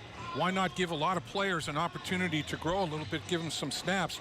They have tremendous depth. They probably feel good about, you know, 30 players on both sides of the football. On the flip side of it, Skip Holtz feels good about his 11 and not his depth. So that's going to be a tough deal. Oklahoma will run number 2s in there. That won't be as a big major drop-off from the number 1s.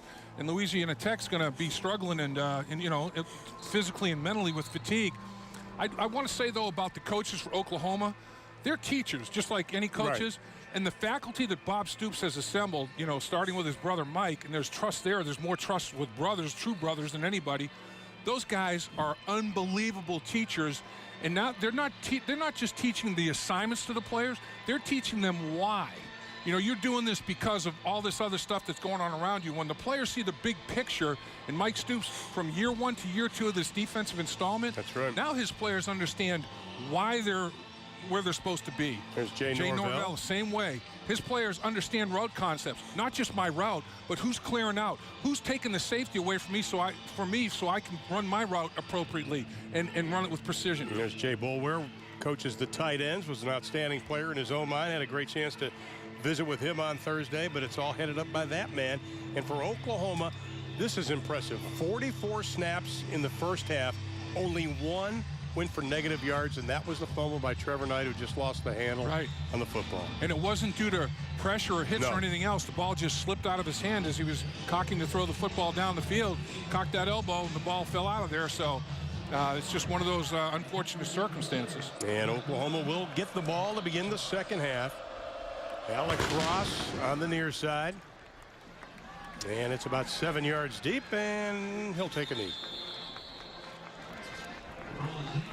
So the Oklahoma Sooners will come off out in the field with their first offensive possession of the second half.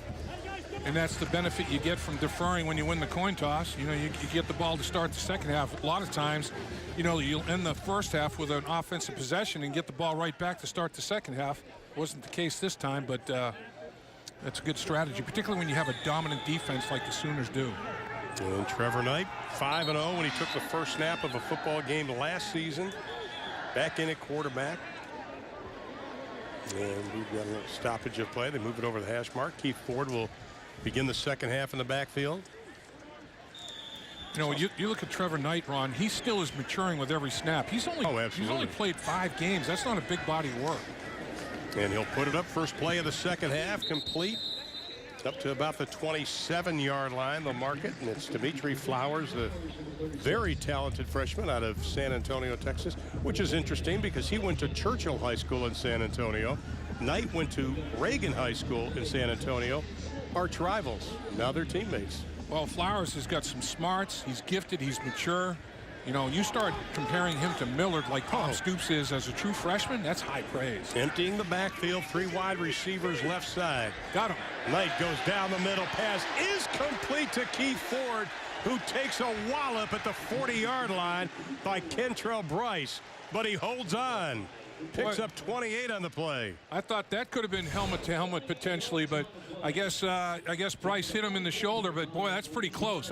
He didn't target him, but it was high hit, that's for sure. And Ford does a good job, shows some toughness to secure that football. The coaches bring him out of the game, but to catch it and take a pop like that and not spit the pig, pretty nice stuff. And now Alex Ross comes back into the lineup.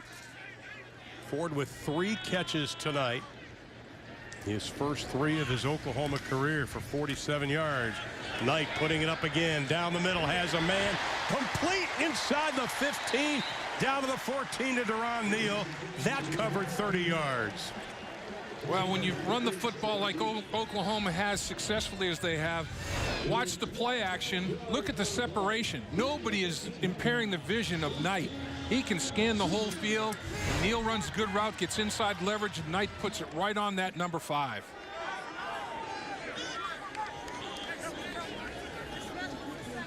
Another first down, ball at about the 15-yard line. And they'll keep it up in the air to Shepard. Tries to spin away. Gets down to about the 7-yard line. And that's career catch number 100 for Sterling Shepard. When I watch Knight, this opener, as opposed to last season's opener, his footwork's so much better. 10 times better. On the ground, touchdown Oklahoma on the opening drive.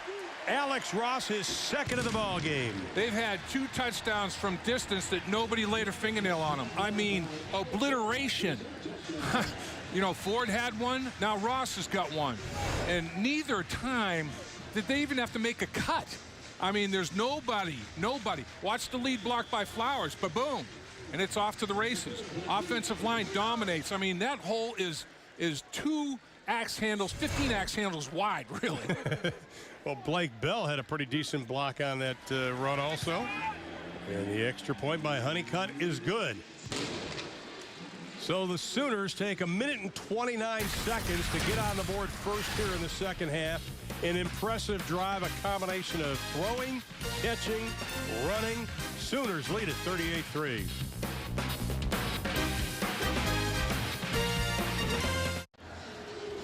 Alex Ross, the sophomore out of Jenks, Oklahoma, his 3rd year at OU, gets his 2nd touchdown run of the night. Let's take a look at the highlights on that drive. Well, you know, you get your quarterback and he's rolling a nice touch pass down the football field, and now you're off to the races. Play action pass. Look at number 31 right there. Pinson, the linebacker, bites hard. Big cabbage between linebacker and safety. Then off to the races. Flowers, lead block. You score from that far out without anybody even contesting. That's domination up front. And if this were an NFL preseason game, the coach would say, okay, seen enough. Number 1s, you're done. You came out of the locker room. Yeah. You cooled down. You warmed back up. You kicked their tail. Let's put in the reserves. And I think we're going to see some guys battling for more opportunity to expand their role play here down the stretch. Well, our Ford scoring drives have been impressive, and kind of put this in perspective for Trevor Knight. He started the game 6 for 6 for 76 yards and a touchdown. On that drive, he was 4 of 4 for 67 yards. Whatever they're doing or giving him to come out of the locker room, keep it up, because he's coming out perfect. That's right. I mean, and you want to start the game like that because you're instantly in rhythm. Hodgson has had a nice night, and nobody has returned to kick yet. He's kicking into a pretty stiff breeze now. This will be the first return from about the 7-yard line. It's Tevin King. All 5'7", 160 pounds of him. Was a running back his first year at Louisiana Tech.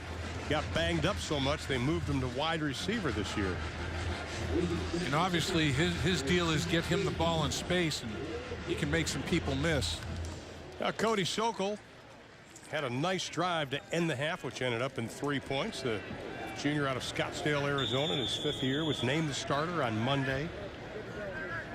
Highly recruited out of junior college, went to Iowa, was slated to be the starter, lost his starting position, then transferred this year to be part of Skip Holtz's team. 1st and 10. Nice defensive job again. Dixon corralled by Jordan Phillips, not getting any room. You talked about Phillips in that first half and the back surgery. This guy, though, is a difference maker. Oh, there's no question. I mean, not only is he a big human being, he's an agile human being. And that's a tough combination. I mean, he can two-gap an elephant, and he can make the elephant miss, too.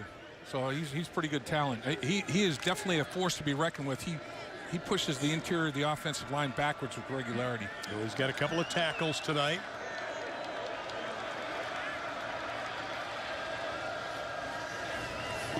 Sokol will put it up, looking left, being chased out of the pocket, and he's not going to go anywhere. He's going to lose about 4 yards on the play. Great pressure again by this OU defensive line. Well, Chuka Ndulue, he is the one who started it. The problem is you got a little bit of a blitz pickup problem by Dixon. And Dixon's going to come right here after the fake, and he misses.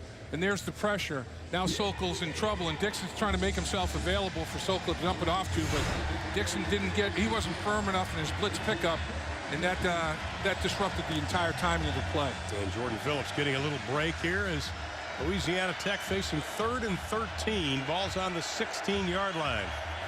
Sooners only bring 4. Pressure coming. Sokol throws it too hard to Dixon. He felt the pressure coming from the 4-man rush. Yeah, and he threw a high, hard one there. No, he can't get the ball out of his hand quickly, but man, I'll tell you what, this guy got it out of his hand too quickly that time. He feels it, and he knows he's got to get rid of it, and too much height on that football and too much juice. And Stryker going off the field.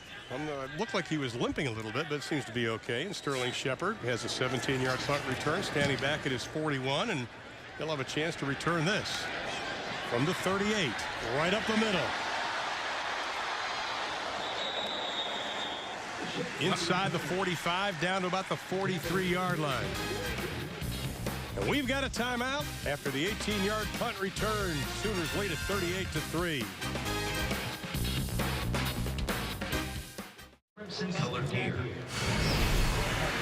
Sooner football on Fox College Sports is brought to you by the Chickasaw Nation. 11:43 to play in the third quarter. 38-3. The Sooners now leading Louisiana Tech in the season opener. And we are pleased to be joined now, the women's gymnastics coach, national championship winning women's gymnastics coach KJ Kindler at the University of Oklahoma.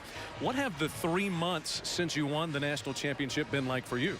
Crazy. You know, we've loved every minute of it. They earned it, and it's been great fun. You lost 5 seniors off last year's squad, but you still have Haley Skaman, Kara Levon, Myliana Kaneva, Keely Kamichik, just to name a couple. So the cupboard is nowhere near bare, is it? No, not at all. We bring back some great All-Americans, and we have an incredible freshman class, so we are ready. You set the bar high by winning a national championship, so what are expectations for next year? Is it to carry that on? Of course. Of course. We've never done this, so this is a huge accomplishment for our program, and obviously we want to do it again. Now that you've tasted it, you want to do it again. You had a huge celebration for the national championship with all your gymnasts, families last night here in Norman. What was that like? It was amazing. It was an amazing night. I'm just so honored to have coached these young women, and they're such amazing people, so we're excited. Well, we appreciate you spending us a couple of moments. You've got all your ladies here tonight being honored. Congratulations once again, and enjoy the rest of the game. Thank you. Gentlemen, back up to you. All right, thank you so much, Chad. Oklahoma beginning in Louisiana Tech territory for the 3rd time in 8 drives. Ross carried on the first one, incomplete pass on the second. Just following up, Oklahoma has a great tradition in gymnastics, going back to when Paul Zert was the men's coach, and he had a gymnast, gosh, that kid's name, Connor. Oh, yeah, Bart Connor. I remember that guy. Not bad. Sorry, Bart. He and, of course, Nadia Comaneci have a gymnastics center here in Oklahoma City. Ron, right here is a true freshman receiver that stands 6'6" and weighs 184 pounds. And his name, Jeffrey Mead. And Zach and Trevor Knight tried to go to him. They were on different pages, but this guy has got a big catching radius. On 3rd down, Knight, nice little touch pass over the top. Incomplete. Pass was intended for Mead again. Watching Mead in practice on Thursday and Friday, he's 6'6", 184 pounds, but he glides for a guy that size and that young. He is. He's smooth. He's very fluid. He gets in and out of his cuts. He can sink his hips and get in and out of them, but right now he looks like a praying mantis. He's got to get in the weight room a little bit and, you know, beef it up, but he's got some potential to really expand that frame. He's got a big frame, just build it up a little bit. Very talented, though. Well, Jed Barnett, senior out of Camas, Washington. He's going to kick it away. Too much time. We've got a flag.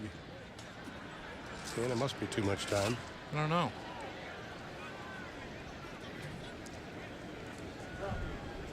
And we'll listen in, see what the call is. Legal substitution. Defense, 12 in formation. 5-yard penalty. Still 4th down. Well, if you're losing 38-3 in the 3rd, I think you should be allowed 12 men in a formation on a punt. That's just me, okay? Huh. Well, and as a result, Ron, back comes Oklahoma's offense on the football field and Louisiana Tech's defense, because it's now 4th and makeable, and Bob Stoops is thinking too long for a field goal.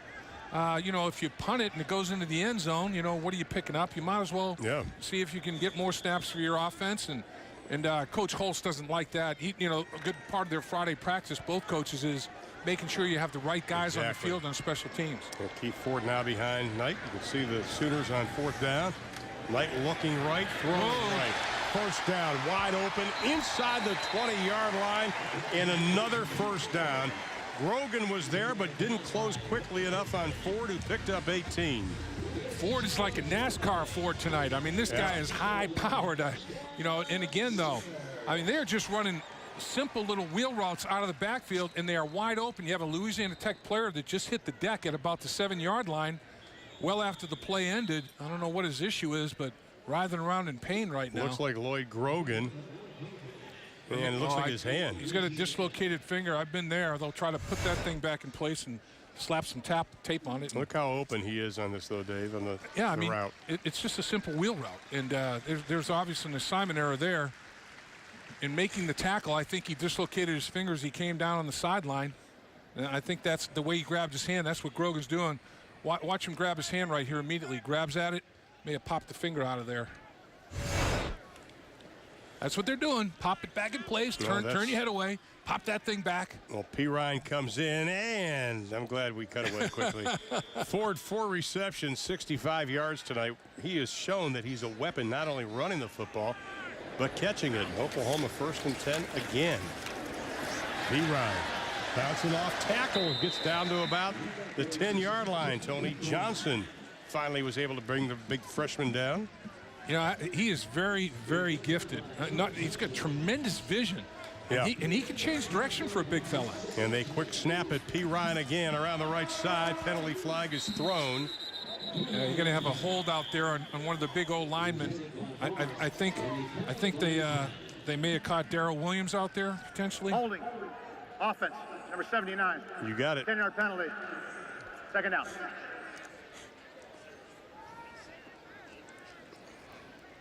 So you don't like that. It's something that Bob can complain about to his team and coach a little bit. Let's watch big Williams right here. Kind of grabs a little bit and gets a handful of the shoulder pads, and he got your money's worth though. Drove him right to the turf. That was a pile driving hold right there. And Samaje P. Ryan stays in the backfield with Trevor Knight. Only the second penalty for Oklahoma tonight. Knight looking, throwing, just a shade behind the intended receiver, Taylor McNamara. Let's check in with Chad down on the sidelines. Well, you hate to point out a guy when he commits a penalty, but Darrell Williams has had a terrific offseason in addition to being an all-Big 12 talent a season ago. He's a guy who really emerged a vocal leader, and the offensive line needed someone to kind of replace the voice of Gabe Eicher, the All-American center, and Darrell Williams has been that guy. Jerry Schmidt, in fact, the strength and conditioning coach, the Director of Sports Enhancement at Oklahoma, says if somebody missed a workout or didn't put out their best effort, there was going to be a fist fight with Darrell Williams. And stretching out is Shepard. Are saying no, he was out of bounds. He caught it but could not get 1 foot in bounds with possession. And following up, Chad, with Darrell Williams, Bob Stoops said that he may have had the best off-season and summer that any player has had since he's been coaching here, which is big. Let's take a look at Shepard. Does he have possession and a foot in bounds? Stretch, catch.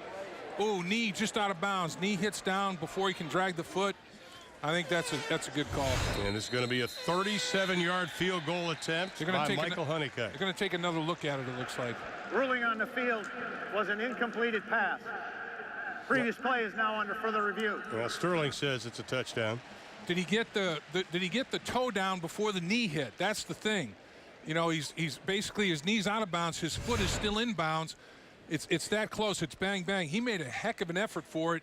He really stretched out on this. Trevor Knight took him just a little bit too far to the back end, but I mean, it was a pretty throw. And he laid out for it, like you said, Ron. Does the toe hit down before the knee? He leaves his feet. Oh, it does. Oh, it does. It does. Toe hits before the knee. I think they may turn that over. It's bang, bang. He's dragging the toe before the knee hits, and he's got possession. He goes to the ground, maintains possession. I think they may give him a touch. You know, when you look at Sterling Shepard, and you mentioned, you know, he's gotten stronger, obviously, and one of the things he wanted to work on coming into this season was the speed and also his releases on his routes. I think he drags that right foot, the toe, before the knee hits down. And I'll tell you, we saw him run. And, did he have possession? Did he lose? Was he juggling it on the ground? I mean, you have to go to the ground and complete the play. But, boy, that was – you talk about body control in the back corner of that end zone. When we saw him at Friday's practice, I was stunned. Yeah. This guy is put together. I mean, it really doesn't show in his football uniform as much as it does in shorts and T-shirts, obviously. Does the ball hit the ground, though? You know, we look at it a couple of times, but let's make sure. You have to finish it, take the ball in, takes it to his chest. Does he tuck it? Does he trap it? Does the ball... After further review, the ruling on the field is confirmed. Incompleted pass. And Shepard obviously is upset about it, but he doesn't have his hands under the ball. He's got his hands on the side of the football, and the point of the football hits the ground, and that helps him secure the football. So the ball kind of splits his hands. Wasted, obviously had to look for the feet. I think he got the toe down before the knee, but then when he went to the ground, didn't complete the catch without the ball hitting the ground without full possession. Well, instead, it's a 37-yard field goal attempt for Honeycutt. Working on his master's degree here at Oklahoma. And he'll split the uprights. So Honeycutt with another field goal made, and Oklahoma extends the lead to 41-3.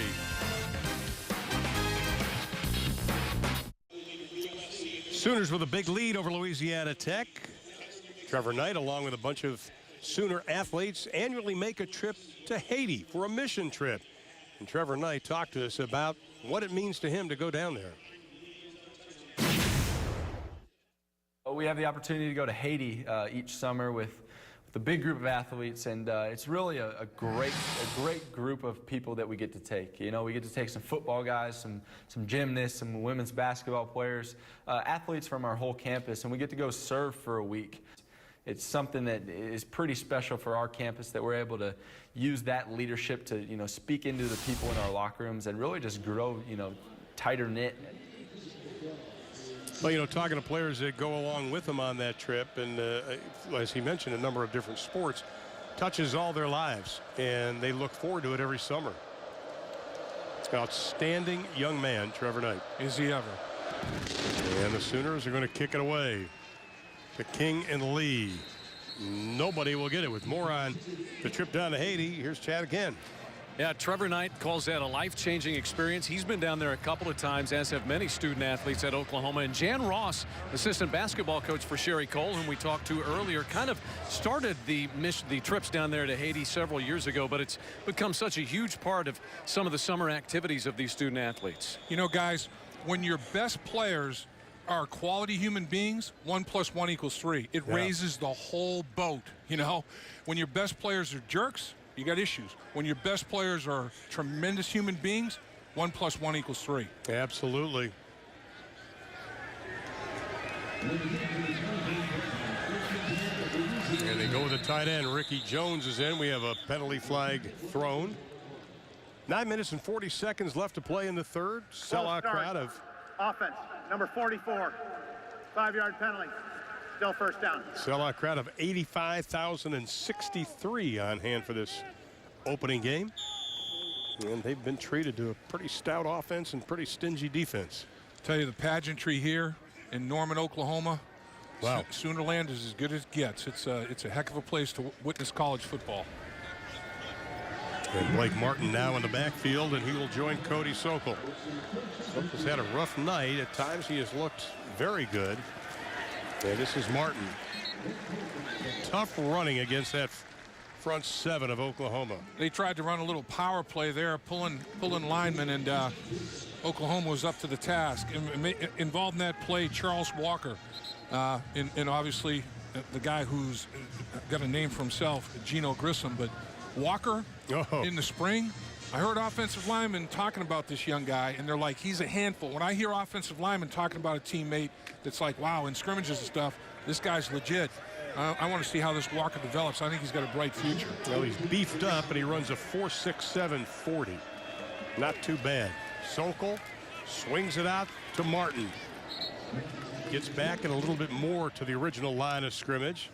It's over the 25-yard line up to about the 26-yard line. Martin about 5 on the play. Last year, Martin separated his shoulder or something like that during the game and wouldn't come out. Against UTEP. Yeah, against UTEP. And he's going to be forever a legend at Louisiana Tech for that toughness and that take one for the team mentality that he showed in that one. Well, it's third down again for Louisiana Tech. They've only been successful one time this evening on 8 attempts. They need 9. Sokol sees a hand in his face, gets rid of it, incomplete. Penalty flag is thrown. Yeah, they're going to call contact before the arrival of football. Drove on the ball very well. The route recognition was there, but might have been contact before arrival by Sanchez. He has an interception tonight. Pass interference. Defense, number 15, Penalty be enforced at the spot of the foul. Automatic first down. Well, Sanchez did a lot of things right, and he's out here obviously on the island on the perimeter, and he's going to chuck him at the line of scrimmage. Route recognition is there, break on it, and he came right over the right shoulder and gave a little tug with that right hand. That's pretty good. He's already a veteran as a sophomore. Yeah, you know, really. Trying to get a little cloth. You can't let it stretch though. Just tug it. And don't let that thing stretch so they can see it. He's the only starter on the defense under 6 feet tall. Shows you how big they are. Here is Blake Martin. Stumbles his way up over the 40 to the 41-yard line. Yeah, I'll tell you, when we watched the Oklahoma practice on Friday, boy, do they pass the eyeball test. You know, I see a lot of NFL teams, and I'm looking at the offensive and defensive line. I'm saying, hey, you know, I don't see any group of guys looking better than this in the NFL camps I've been to. Yeah. They got some studs up there. You also are part of the Bengals and their broadcast team, and you were comparing them a lot to some of the Bengal guys, too. And very favorably. I mean, they got themselves some good-looking athletes. 2nd down and 5, closing in on 7:30 to play in quarter number 3. Martin getting the workhorse load. He gets the first down, gets up to the 49-yard line. That's a pickup of 8. So Blake Martin, as Dave was talking about, and in that UTEP game where he separated his shoulder, he had a 62-yard touchdown run. I love guys like this. You know, I mean, just absolutely blood and guts type football players. Love the game, want to go out there and compete every single snap, and he's running hard. He didn't care it's 41-3. He's getting an opportunity to run the rock. Yeah, and you saw that. This is the only 3rd possession out of 9 that they've had more than 3 plays. Martin, they wanted to take him off his special team duties in that game, and he refused to do it. They finally took him off just one of them. And they hand it off to Martin again, and he gets in Oklahoma territory down to the 49-yard line. Reminds me of Emmitt Smith, you know, running in a playoff game with a separated shoulder. I mean, the guys that can withstand that kind of pain and block it out, they're special. Skip Holtz looking at that play sheet saying, what's left? What haven't I tried yet? What formation and personnel group can I try to put out there to give us some opportunity? Well, every team Coach Holtz's coach has improved statistically from the previous season. And everybody is expecting big improvement from this team this year. Part of Conference USA. Dixon back into the lineup, and he's got the football. Bounces to the outside. Nice little spin move. Gets down to about the 43-yard line. Sanchez finally getting a hand on him. Well, Louisiana Tech's offensive line sustaining blocks a lot better on this drive. You know, they're getting better fits, and they're finishing. And now that time caved down the right side of the offensive line, the left side of the defensive line for Oklahoma, and an opportunity for Dixon. And you know, when he made his first cut past the line of scrimmage, it looked like Dixon. He hadn't had much opportunity to make his first cut, you know, past the line of scrimmage. A pretty good block from Paul Turner that helped him get a little more yardage. And now it's 3rd down and 2. Turner's been quiet though, catching it. Maybe that ankle's bothering him. On 3rd and 2. The handoff to Martin, and he's going to lose yardage. Back to the 45-yard line, a loss of 4. Charles Walker. There's my guy, showing a little bit of explosion. I'm telling you, boy, he's well put together. He's carrying some weight, and he's carrying it exceptionally well. And it's just a case of overpowering, taking the offensive lineman back, and then shucking him like an ear of corn, separating from that block, and making a play.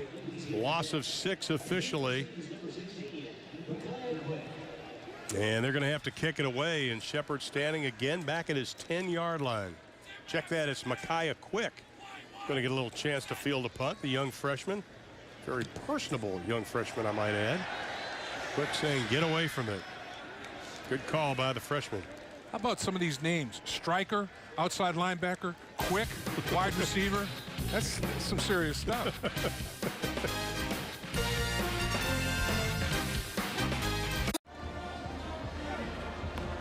Welcome back to Fox College football. Sooners leading the Bulldogs 41-3, 4:49 to play in our 3rd period.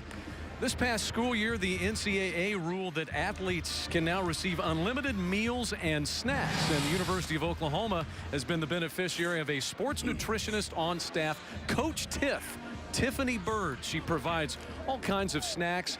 Protein shakes are very popular with her. She mixes them up like nobody else.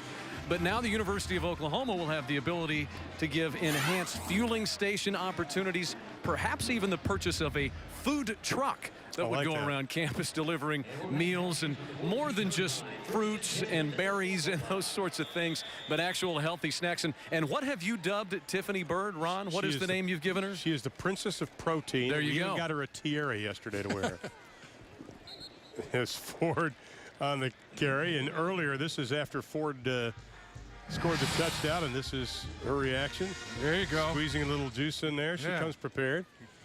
Yeah. It's NASCAR. It's a pit stop. Yeah, it's a pit stop.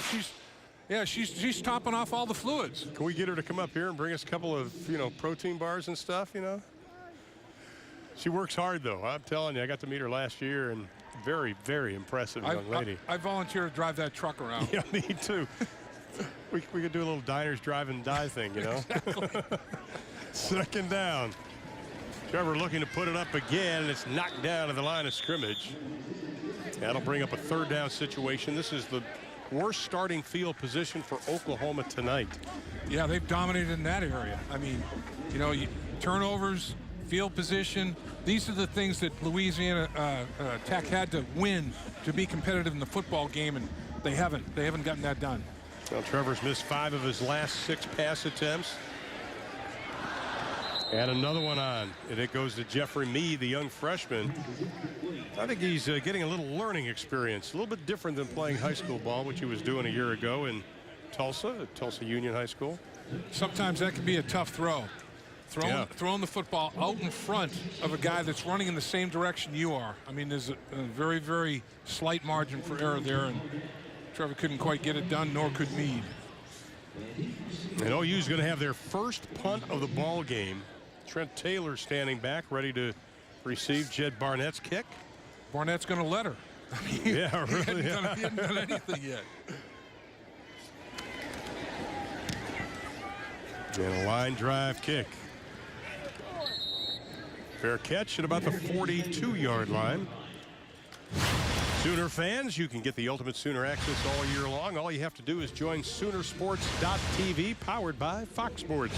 Between the hash marks gives you the best sideline access each week during the football season. And Sooner Sports Talk is all things Sooners every Tuesday. Log on to Soonersports.tv now to get exclusive access year-round, and you get to see Chad on that, right, Chad? All the time, Ron. All the time. Yeah, we had soccer. Soccer last night with Oklahoma beating number 6 Florida, by the way. You get archived games. We do recaps of those games, and you can see player and coach interviews on Soonersports.tv. It's really an online home if you are a Sooner fan. And Florida State, the soccer tomorrow here in Oklahoma, correct? All right. Got it. That's right. The number 2 team in the country. Yep, not too shabby. Here's Dixon. Tries to bounce to the outside, and the Sooners are swarming. Stays on his feet. Able to get back to the original line of scrimmage. Let me tell you how popular what Chad was just talking about is. I've got a friend in Japan that gets it. Wow. I mean, he is an ultimate Sooner fan, and I know he's watching. Wow. And I think it's tomorrow already today there. Or is it today already tomorrow? It's one of those two, having been over there a few times. But ultimate Sooner fan, no matter what time they're on, he will be watching. So, yep. Doug, that's for you, my friend. That last run, Ron, by Dixon was the most physical run for no yards I ever saw. he broke really 4 tackles to get back to the line of scrimmage. Went nowhere quickly. Sokol looking to put it up. They wanted to go deep. Gets rid of it quickly, and it's complete to Sterling Griffin. We were expecting big things from Griffin tonight. That's his 3rd reception. Did a nice job of finding a little hole in coverage and settled right in there. And Sokol delivered a Steve Reich. Closing it on 3 minutes left to play in quarter number 3. Let's check in with Chad quickly. Haven't said much about some of the Louisiana Tech guys, but Sterling Griffin is a special case, granted a 6th season of eligibility. He played for Skip Holtz at South Florida back in 2010, set out the entire season with an ankle injury, then tore his ACL the next year in 2012, missed that at USF, and then graduated down there and transferred to Louisiana Tech to complete his college career, playing for Skip Holtz here and he caught 33 balls for 357 yards a season ago. Right on cue, he makes the play for you, Chad. Perfect. Excellent. That was a good route, and then he made yards after catch, made him miss, and he's working against a pretty good player. Sanchez runs him off, spins inside. Sanchez misses the tackle. He has to get bailed out by a teammate, Devontae Bond, making the play. And it brings a first down as we're closing in on 2 minutes to play here in quarter number 3. Ball sitting on the 21-yard line for the Bulldogs. Dixon looking for a block and still fighting his way. Bird was holding on, and I'll tell you what, Dixon, for 214 pounds at 5'10", he is incredibly strong.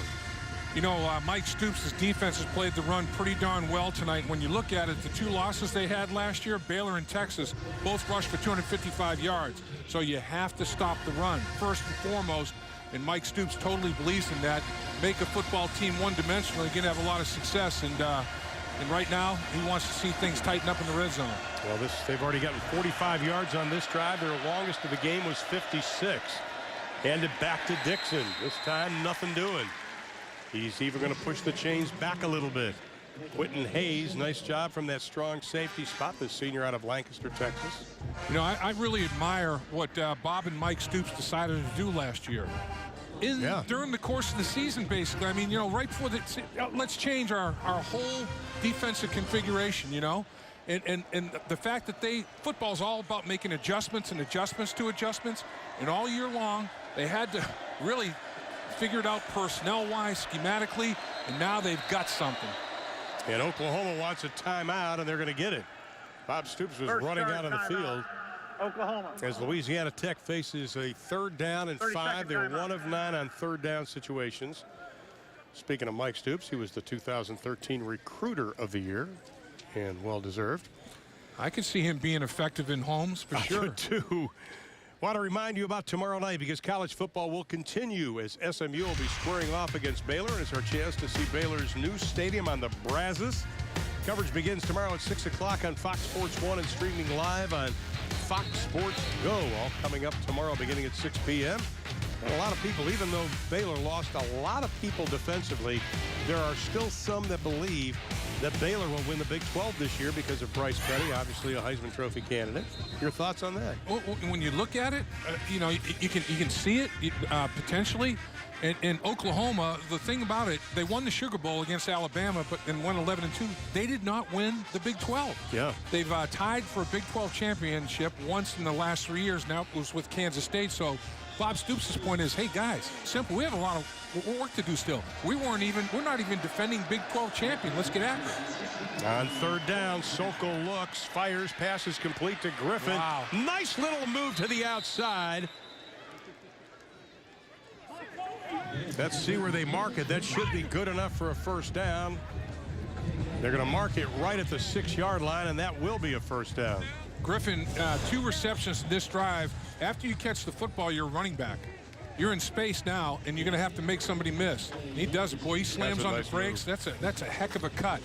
And he crosses over twice, slams that right foot in the ground, and cuts away. And that's a pretty good football player he's working against, and Julian Wilson. And he couldn't make a play on him. Now Sokol has hit his last 4 passes for 53 yards. Dixon is corralled immediately. Not sure if he even got back to the line of scrimmage. Well, the last 2 times Louisiana Tech has tried to run the power play, Oklahoma has swarmed it big time. And that's probably going to be the last play of quarter number 3, and it will be. So the Sooners are led 21-0 after the first quarter of play here in this ball game tonight. They've already hung 375 yards on Louisiana Tech. The Bulldogs with 165 yards. We'll head to the final stanza. Oklahoma leading 41-3 on the other side. We'll be talking to OU Athletic Director Joe Castiglione. Stay with us. Welcome back to Oklahoma football on Fox Sports, presented by the Chickasaw Nation. We are set to begin quarter number 4 with the Sooners leading Louisiana Tech 41-3. Along with Dave Lapham, I'm Ron Thulin. Joining us now, Athletic Director at the University of Oklahoma, Joe Castiglione. Joe, good to see you as always, my friend. Ron, Dave, great to be with both of you. Glad to have you here in Norman. We were talking about how far all of us go back, and it was your days even at Missouri where all of us first met. Yeah, I was trying to think. I think it's close to 20 years. Wow. You know, one of the exciting things happening here on campus is the expansion of the stadium here in Norman. It is incredible when you look at the rendering, Joe. Very impressive. Well, we started out with the overhead shot. Now we're looking toward the south end zone. This is one of the new concourses. The actual stadium tower, which will be part of the press box. A whole new entrance on the south end. This is the tripling of the space in our strength and conditioning facility, over 30,000 square feet. It's unbelievable for our student athletes, and we'll get to why we're doing this. Yeah, because I want to hear why, because it's also going to be great for the fans' experience with the expansion of the concourse. But right now, Louisiana Tech facing 2nd down and 6. Ball is on the 6-yard line. Sokol straight back, looks over the middle, pass knocked away. Good defensive effort. Quentin Hayes may have gotten a hand on it. Talk about the benefits of the new facility. Well, Ron, there's 2 goals that we had, 2 specific goals. World-class experience for our student athletes, and I'll talk about that's the biggest part of the south end zone expansion. And then the unforgettable experience for our fans. A lot of people think when you do such a massive project like this, it's building it bigger. It'll be some bigger, but it's about better. The better overall experience for our fans, and obviously for those great student athletes that develop in those facilities so we can watch them play like we are right now. I'll tell you, when you talk about Coach Jerry Schmidt, nobody does a better job, and give him more opportunity to improve these the bodies and minds of these athletes. You got something special. You know, when you look at the renderings too, and I was talking to Jerry on Thursday and Coach Stoops, and everybody is just so excited about it, of just having a project where it's like, and you mentioned, and all the players mentioned it, and Scott Anderson mentioned it, the trainer, it's going to benefit all the athletes here. Well, everything we do here is centered on trying to create the best possible experience for our student athletes. No different than President Bourne's trying to do for all the students and the people, the faculty and staff in our whole university. And then last year we were talking about the opening of the Headington Hall. It wasn't too long ago when we were talking about coming out of the ground. So we accelerate these projects, and the one we're taking stock in right now is maybe the fastest and the biggest we've ever started. I love it. I'll tell you, Headington, I mean, that's a game changer there. Joe, you're a visionary. There's no question about it. I mean, guys like you not only see it before everybody else, but you get it done so quickly. How do you pull it off? With a lot of help. And there's never about one person. That the beauty of being at Oklahoma, everybody comes here with an idea that you can be part of bigger than any one person. But you see the collective efforts that create such a competitive advantage for us. Sokol throws it out of the flat to Dixon. Touchdown, Louisiana Tech. Great strength by Kenneth Dixon after the catch. Well, this is their best offensive player. You know, the guy's averaging over 6 yards a carry for his career. Only 6 running backs in the country can say that. And once he catches the football, he's a running back. And he split 2 defenders, showed his strength, his power. He's a complete back. You know, he can run it, he can catch it, and he's pretty good in blitz pickup, and makes a nice play here on this pass to get his team in the end zone. Let's see if his right knee's down when he was hit. Then he spins in the end zone. Does the right knee hit the ground? Yes, it does. That's coming back. That's coming back to just inside the 2-yard line. That great effort is going to be overturned. You know, they're going to go ahead and kick it. And Barnes' extra point is good. So the touchdown's going to stand. We'll be back with Joe Castiglione after the break. But 14:49 left to play in the ballgame. The Sooners lead it 41-10 in Norman.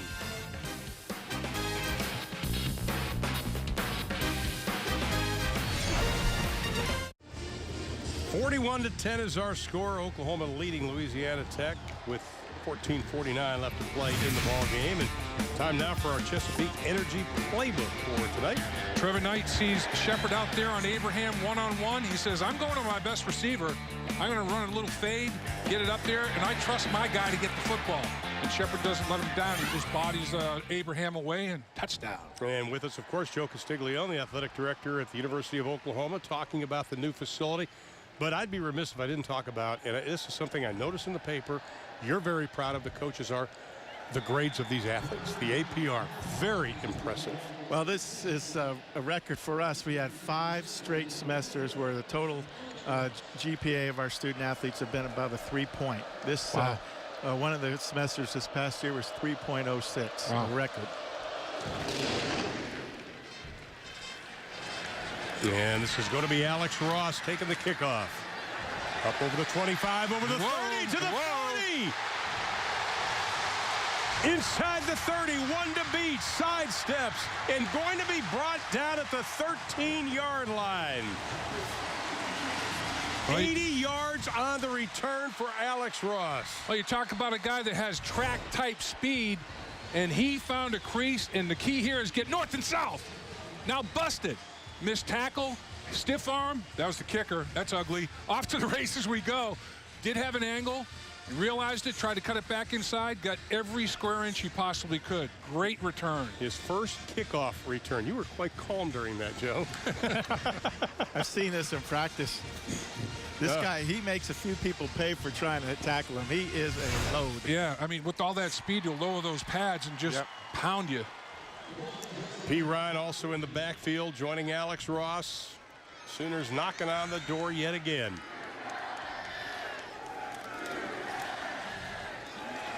P. Ryan. Man. Let's get back to the APR, because I don't think we can stress that enough, because all we ever read in the paper is, oh, this school's doing that, this school's doing that. We very seldom read the real positive stories, and I'm very proud of Oklahoma for doing that. Well, again, I want to credit our coaches for recruiting the best and the brightest to come here. As I mentioned, we have almost 600 student athletes in 21 different sports, and the community service hours that they do that nobody ever sees, over 4,000 this past year. Look at this guy. My goodness. P. Ryan, touchdown. Man, I'm telling you, P. Ryan Flowers, you got some freshman studs. You got freshmen that are very mature freshmen, mentally, physically. P. Ryan is El Lodo, and I'll tell you, he's got great feet and great vision as well as that power, man. He's going to be something. First college touchdown. Watch it again, Dave. You like this. Watch Shed. Shed pulls around the horn, gets a little block, and then just, man, I'll tell you, you're gonna buy a token for that ride. You can't have a free ride from the 4-yard line. You're going to pay for that. And the extra point by Honeycutt. This will be point number 12 tonight. Came into the game needing 40 to pass to Marco Murray. Got it. Joe, on behalf of Dave and all of us here at Fox, you've been not only a great mentor to all of us, but also a dear, dear friend for a lot of years. We wish you, President Boren, Bob Stoops, everybody on the athletic staff, great success in years to come. Well, thank you. I've always felt it was a privilege to be the athletic director and working with such a great group of coaches and student athletes and a great partner like Fox. There you go. Thank you, guys. Joe, good seeing you again. You're the best, Joe. We'll be back. Oklahoma leading at 48-10. Don't go anywhere.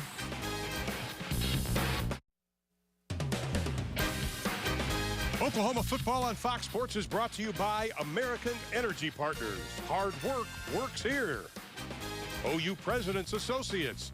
OU Presidents Associates, proud sponsors of OU Athletics. It's not a trend, it's a Sooner tradition. Sooners for life. And by Ford, brought to you by your Oklahoma Ford dealers. The Ford Summer Spectacular Sales Event now playing at a Ford dealer near you.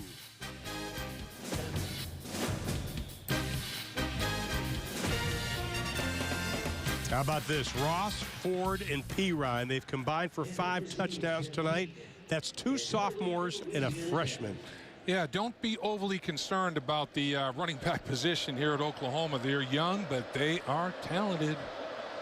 And another kickoff for Hodgson. He's done a great job tonight. And right at the goal line, it's going to be Tevin King.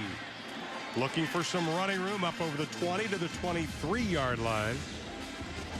I mean, you look at Ross, 147 all-purpose yards this evening. That's impressive. Yeah, I've been impressed with not only their ability to run the football, but they've caught it extremely well, you know, and done something after the catch, obviously, being running backs the caliber they are. So I think it's a nice start. And the thing that I've been real impressed with, Ron, that I thought I would be impressed with coming into this game, because Louisiana Tech, their offensive line being so young and raw, I thought that Oklahoma's defensive line and front 7 would be dominant, and they have been for the most part. And up front, Oklahoma's offensive line has handled the game, handled the trenches. And Sokol rifles the pass. The problem that I think Skip Holtz has is his September is just incredible. Also has to play Auburn last week of September. Yep. 3 games in 13 days, all on the road against bowl teams. And 4 of the first 5 games on the road are also versus bowl teams. And look at the ranking of, Oklahoma and Auburn. That's as tough as it gets. And the first 3 games on the road at night. Yeah. And, that's definitely a challenge. He said, that's the way the schedule is. I have to play it. Doesn't matter. We got to get better every week. He says we're a lot better than we were last year at this time. Sokol hands off to Dixon. He is still just bouncing around. Gets over the 30-yard line. Picks up a couple on the play. Will be about 2 yards short of the first down. Yeah, I liked his comment on that. When we asked Coach Holtz what he thought about his football team, he said, well, we're not where we need to be, but we're not where we were. In other words, we're tracking in the right direction. Right. And I'll tell you what, he obviously grew up around the game of football. I mean, what better mentor than Lou Holtz for your dad? And he understands the game. He understands how to recruit players to play the game. He'll get it done. He's gotten it done at other places. Absolutely. As we mentioned, East Carolina specifically on 3rd down and about 2. Sokol putting it up. Has a man wide open. Almost a one-handed catch by Trent Taylor. That's the thing you look for. It's 48-10. Are your players still playing hard? Exactly. Taylor's playing hard. Taylor's not quitting. Taylor's going up trying to make a one-handed acrobatic catch. He's giving full effort. He could have said, that's too high, just let it go over my head. He's giving everything he's got. So, what you want to do is you want to see how your team's going to compete. And it's easy to compete when you're up 38 points. Tougher to compete when you're down 38 points. And all the coaches told us that. Tony Peterson, offensive coordinator, and Skip, obviously, and Manny Diaz says, we want to see what kind of fight they have late in the game. And they're showing a lot. Well, Micaiah Quick standing back at the 30-yard line. And again, he says, get away from it. And they do. 12-17 left to play in the ball game. The Sooners on their way to an opening win in 2014. They lead it 48-10. We've had a lot of exciting plays tonight for the Sooners, but our Bud Light play of the game belongs to that man right there. Alex Ross, 6'1", 221 pounds. Gets 0 to 60 quickly. He finds a hole like a running back. He's north and south, stiff-arming people out of his way. A couple of guys have an angle on him, turns it back inside, and gets every yard he can get. Tremendous effort by Alex Ross. And Keith Ford will go into the lineup now. Ross getting a little breathing time. Trevor Knight staying in, and we'll talk about that in a second. Why he is staying in at quarterback this late in the game. Knight looks, throws, passes bobbled. Was intended for Jordan Smallwood. Now, a lot of people are probably saying, a lot of Sooner fans, get him out of there. But there's a reason. Cody Thomas, he had a muscle strain last week, the backup quarterback. Obviously, Baker Mayfield's situation is not settled yet. You could put Blake Bell back there, but I think they're just trying to keep it simple now for Trevor. And Bob didn't like the fact that he got smoked after he threw that football. I mean, he got hit. He got knocked to the turf unceremoniously, so you do not want your quarterback getting hit in the 4th quarter of a 38-point margin of victory at this stage. Well, Knight has missed 7 of his last 8 passes. This time he just hands it off to Ford. Looking for the corner and gets it. Up over the 40 to the 41-yard line. It'll be about a yard short of the first down. Well, this Ford's got a little acceleration. This Ford's souped up a little bit. It's got a Hemi engine in it or something because he can get around the corner. And Louisiana Tech is having a hard time setting the edge defensively against this big Oklahoma offensive line. Now, Samaje Perine comes back in the lineup. What a night he has had running the football for the Sooners. 69 yards on 11 carries and a touchdown. 3rd down and short. And the touchdown he had, Ron, he got hit at about the 3 or 4 yard line. And his yards after contact took him to the end zone. And we'll take it with him. Bob Stoops going to do a little coaching, even though they're up 48-10. We'll be back with more after this.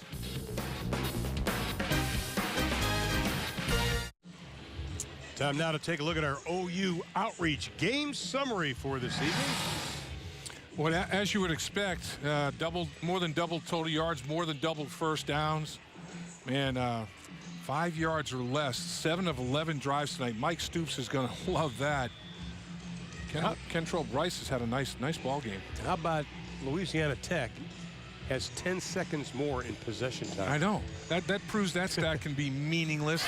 Exactly. You know, big plays. And Mike Stoops, 7 of 11 drives, 5 yards or less. That dog will hunt. That'll work. P. Ryan right up the middle, gets the first down and then some. You know, you look at Louisiana Tech, they were like minus, I think it was 8 minutes in time of possession last year. People just held on to the ball against them, but a little more even now. And a quick snap. Here's P. Ryan again, looks for a little running room. Battles his way close to midfield. Now Manny Diaz, I should say, the defensive coordinator, very familiar, was at Texas. He was afraid that Oklahoma knew the signs from his Texas days, so they put up that big screen. Yeah, I mean, you can scheme and game plan all you want, but when the X's are bigger, faster, stronger, quicker than your O's, it's tough. It's tough unless you start putting extra men out there. Well, Daniel Brooks is now getting some action in the backfield for Oklahoma, the sophomore out of Texas. Pass complete. First down, Oklahoma.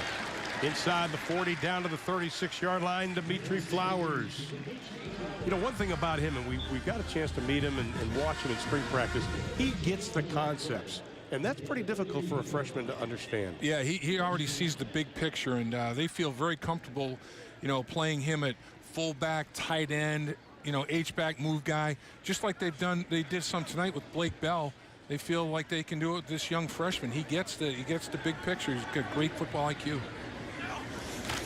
On 1st and 10, Knight will just swing it out to the left side to Smallwood. Was hoping for a block, maybe picked up about a yard on the play. Smallwood, the redshirt freshman out of Jenks, Oklahoma. Chad, you want a $64,000 question to Dave Lapham, huh? At least half that price. Oh, okay, good. Just checking. At least half that price. No, you know, are the days of the feature running back in college football over with? We've seen 3 guys for Oklahoma, Ford and P. Ryan and Ross, and Adrian Peterson was a special back. There aren't many of those guys running around, but because teams run 110 plays now and guys like Adrian Peterson are so difficult to find, are the days of the feature running back in college football coming to a close? Yeah, and I do think they like to do it by committee, Chad, to keep them fresher and have them have more tread on the tire, you know, down the stretch. And, you know, like LSU, for example, Les Miles, he doesn't burn guys up down there. He always has a split of carries amongst running backs. And I think more and more schools are going to do that, particularly when you can recruit the talent that Oklahoma does, spread the wealth a little bit. That pass should have been caught by Smallwood as Trevor put it right on the money. Kind of picking up what you said, Chad. You look at the way offenses are going now, and there's been a lot written about how a lot of high school running backs are going, you know, I don't want to be a running back. I want to go to some kind of slot position or wide receiver position, because a lot of people don't run the football like they used to. No, but Oklahoma last year, they had their most rushing yards since Bob Stoops' first season. They kind of resurrected that running game, and there are some schools that still do it. I still believe in balance. I think some games you're going to have to throw it to win, some games you're going to have to run it to win, yeah. And you better be able to do both. And I think Oklahoma's showing signs of being able to do that kind of thing. But, yeah, and honestly, I think it helps a lot of guys now, a lot of running backs understand, don't beat me up in college because I'm going to try to go to the next level, and I don't want to leave college beaten up and broken down. I still want to have a lot of tread on the tire, so I think that's part of it as well. Oklahoma 3 for 3 on 4th down tonight. This time they need 5 as we go inside of 9 minutes to play in the ball game.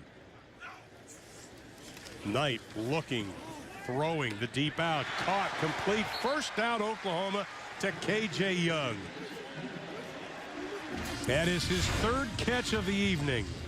Slot receiver, runs himself a nice route. You know, Smallwood takes people up the football field, gives K.J. Young a little opportunity to work underneath, and that's an accurate football thrown right there. I think K.J.'s finally playing at the speed that the coaches want him to play.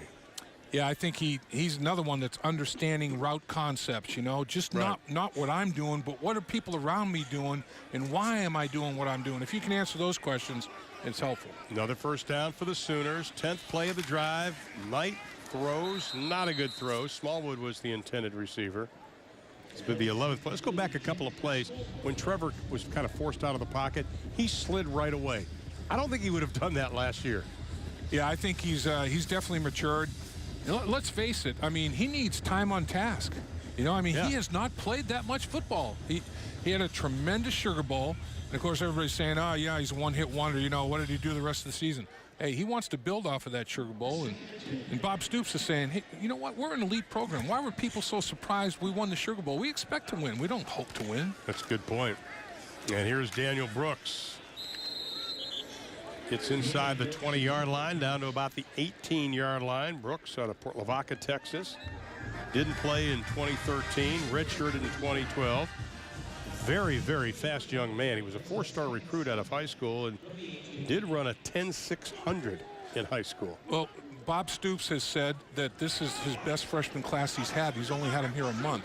There's red zone opportunity, 5 touchdowns and 6 red zone opportunities. That's getting it done. That's finishing drives. For Bob Stoops to say it's the best freshman class he's had, I know, and develop those guys. Look at how many freshmen have contributed tonight. Boy, they get starters in waiting. On 3rd and 7, tip picked off. Houston Bates, the transfer out of Illinois. Then he tried to get too fancy schmancy there. Oh, it was a zone read, and Bates dropped off. He dropped into coverage. Trevor Knight didn't expect Bates to be there. Bates is a down lineman, dropped off into coverage and makes the interception. That's a pretty athletic play. Second turnover for Oklahoma, Dave. There he is. Instead of rushing, he drops into coverage. He undercuts the route. And Trevor Knight expected Bates to be a rush guy as a stand-up defensive end like he's been most of the night. They changed it up. And not only does he drop, he makes a very athletic play.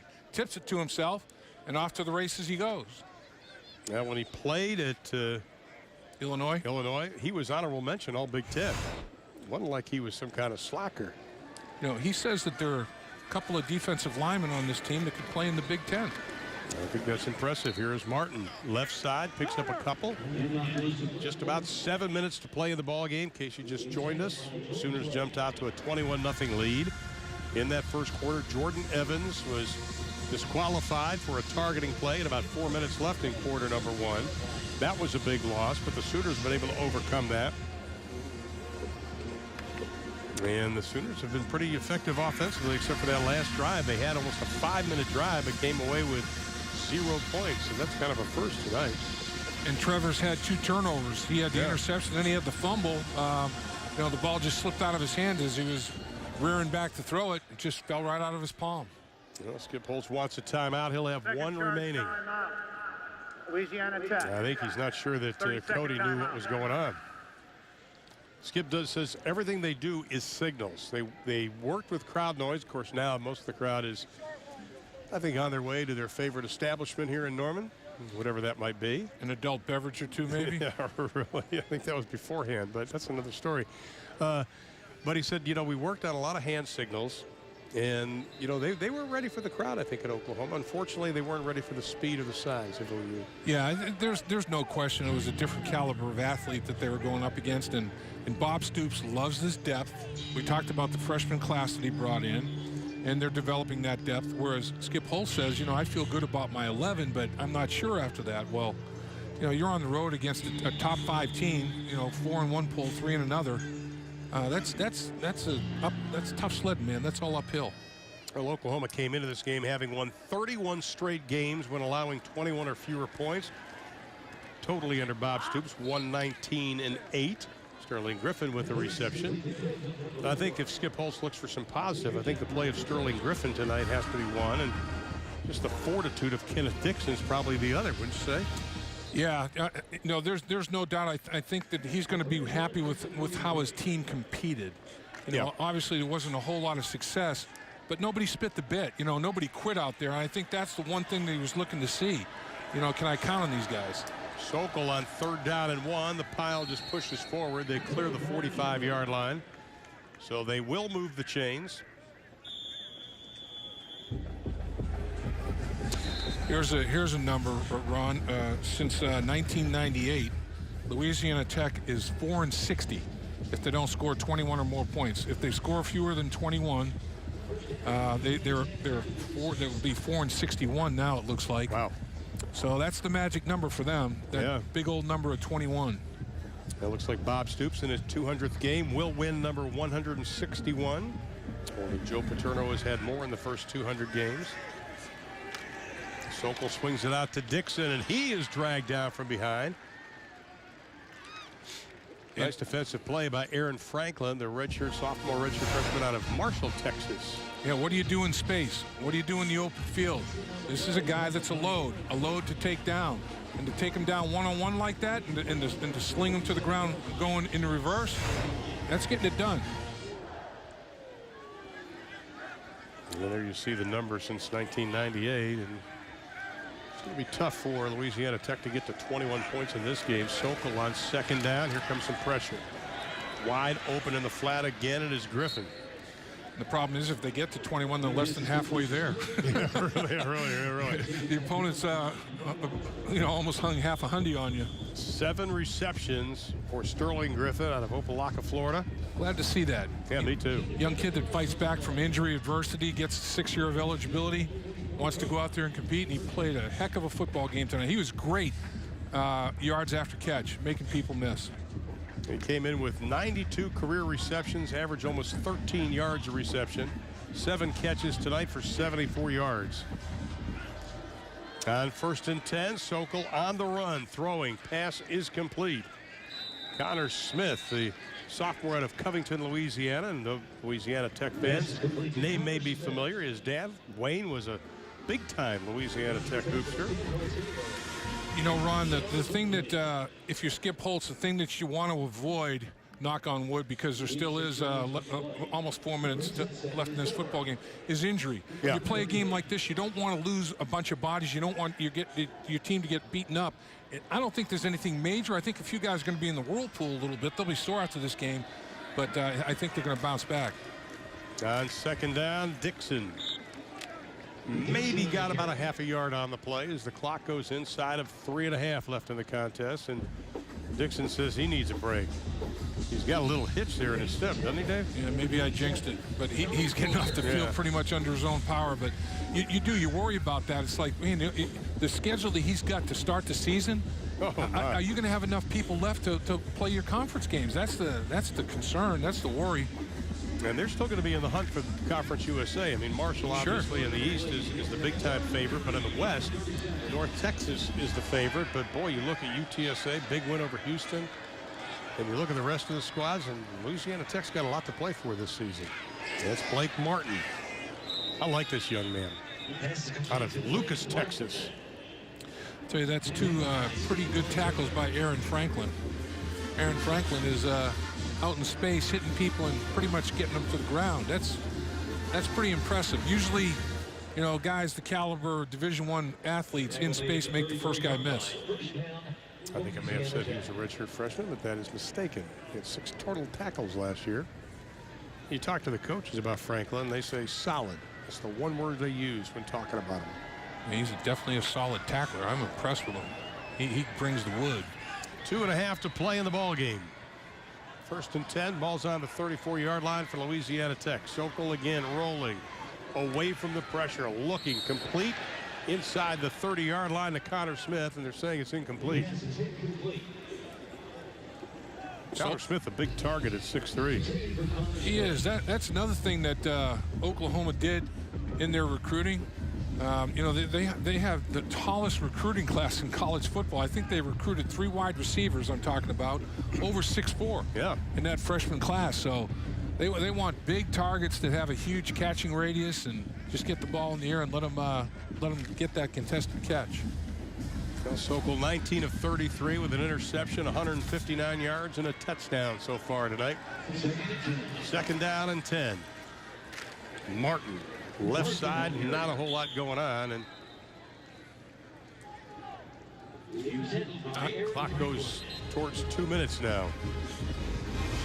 11th play of the drive coming up. Ron, I'm impressed with Sokol. As a former lineman, I'd look at Sokol's performance when I watch tape tomorrow and think, man, this guy took a lot of hits. Yeah, he did. And he never came back to the huddle and chewed on any of us. He just, played and competed. And I think he's going to win the hearts of a lot of guys up front. This guy played a tough game tonight. And he continues on 3rd down. Looks, throws it out flat to Martin, who takes a big-time shot from Stan Von Taylor, the sophomore out of Tulsa. Well, they've been tackling on the perimeter out in space very, very well tonight. Bob and Mike Stoops are going to like that big time.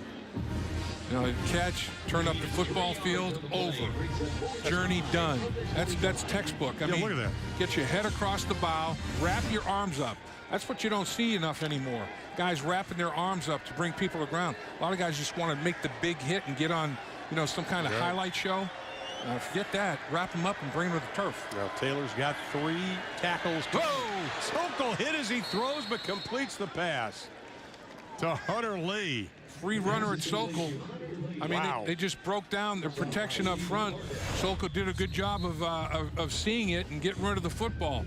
I mean, that's a guy that's had a pretty good series here. Aaron Franklin came up clean and put a big hit on the quarterback, and he stood in there. He's thrown the ball with courage in the pocket. He has. 13th play of the drive. Dixon back in. Sokol looking, throwing over the middle. Caught, touchdown, Louisiana Tech. Trent Taylor with the reception. And Bird and Taylor for the Oklahoma Sooners look at each other in the secondary and start raising their arms and shrugging their shoulders, perplexed. So there's broken coverage there, and Sokol took advantage of it. It starts with protection. He has enough of it. Puts the ball between corner and safety. Broken coverage. Well, Hatari Bird was not happy at that free safety spot. Extra point is blocked, and it is loose. Sooners will pick it up, but will not go anywhere. 2 blocked kicks, blocked field goal, blocked extra point.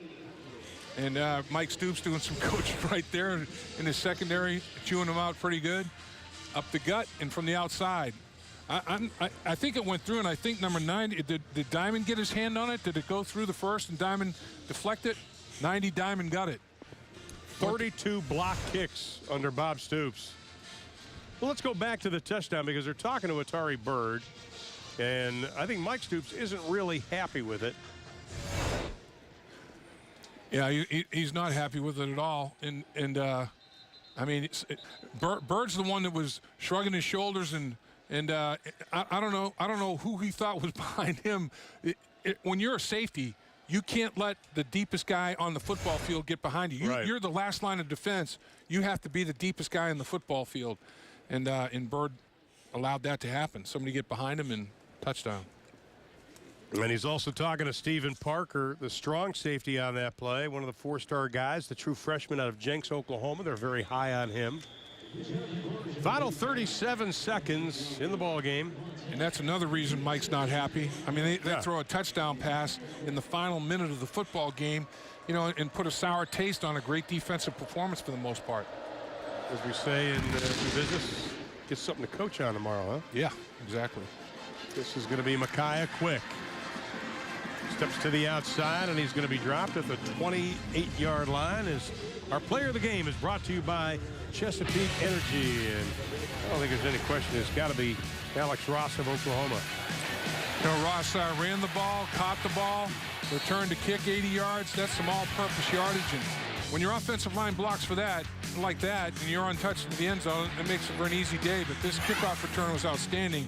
He took it to the not to the house. He took it for 80 yards, split field position, 147 all-purpose yards for Alex Ross.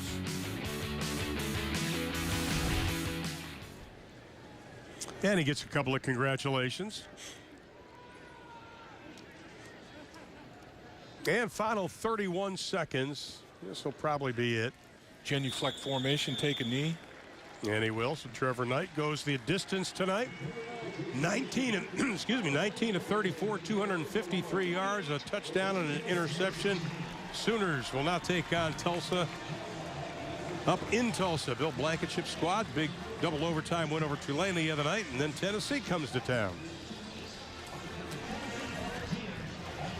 Well, Oklahoma, I think, showed that they have a lot of good football players. I think the roster depth is one of the things that people are going to be impressed with. Oklahoma, it's not just a starting 22. It's about a starting 30 or more on each side of the football. They have a lot of football players. Quick grade for Trevor Knight tonight. You know, obviously great starts coming out of the locker room first and third quarter, but a little bit inconsistent, and that's what he has to work on is more consistent play. Well, Bob Stoops standing by with Chad McKee. Chad. Thank you, Ron. Coach, 48-16 season opener. How did you feel overall about it? You know, good. There's some good and bad, like always. That's first game. You know, there's got to eliminate the turnovers on offense. That's you know, something that can't happen. Defensively, some of our backups get in there and, you know, need to play better. But it's a great experience for them getting out here, and hopefully it'll improve our depth with learn from some of the mistakes out here. So a trio of young running backs, Samaje Perine, Alex Ross, and Keith Ford, the sophomore, got in there. How did you feel about their effort? They're really strong, powerful guys, so I felt great about what they're doing. They took care of the football, seemed to be assignment correct all day.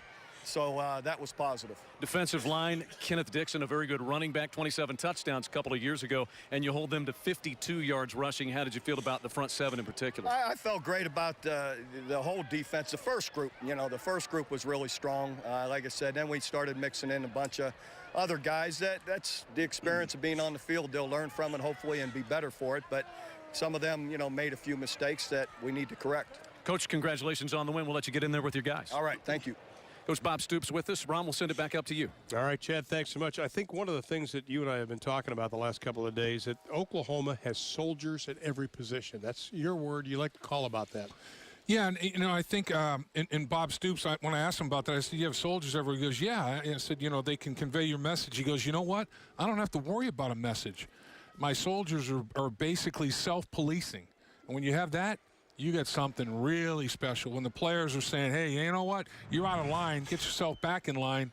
That's when you get something. Well, Keith Ford was special tonight. Had a couple of touchdown runs. He's standing by with Chad. Indeed, Keith Ford was special tonight, part of a 183-yard rushing performance by the Sooners. Keith, a lot of young guys back in that backfield. You, Alex, and Samaje. Was this an opportunity for young guys to make a statement? Oh, yeah, all of us, man. We're all young, and we all, you know, just as you saw today, we all produced and we all contributed to the win tonight. You know, offensive line did good. Trevor did nice. Defense, everything, man. We just all played as a team today. How would you describe your running style? Just downhill, trying to get yards, just going vertical. You know, that's my, you know, style of play, you know. Not go backwards, just go forwards. I know the ball security is something that you worked hard on in the offseason. Tell us how you went about that and how you feel it has worked out for you. Just on the summer preparation, just doing the little things during the summer and the offseason just to get better at the pass blocking, ball security, footwork, just really taking initiative of what I need to work on and what I want to work on. So. Got into the end zone a couple of times. Trevor Knight started his second season opener at quarterback. He started a year ago this time. What do you notice that's different about him attitude-wise and his leadership on this team? His maturity. He's a tremendous leader. He's really, really mature, and from last season you can just see it. Like just every day he comes in and he talks to us as a team. We have team meetings, and he just, you know, just his voice and how he leads the team is just, you know, it's just eye-opening. You know, it just makes you want to listen. So just a maturity thing. Keith, congratulations on the win. We'll let you get in there and enjoy it with your teammates. Thank you. Go Sooners. Ron, Dave, back up to you. All right, Chad, good job tonight. We appreciate all the effort. And Dave, final thoughts about the game. And Bob, I think Bob Stoops said it right. It's the first game. Your first team did quite well. Second one, you start mixing guys in. That's expected, but this is a great starting point. It is a great starting point, and I think Bob's happy that he got to play a lot of players and expose some of them to their first Division I college football experience and live and learn. Some mistakes, but some great play. Telling you, those freshman running backs, legit.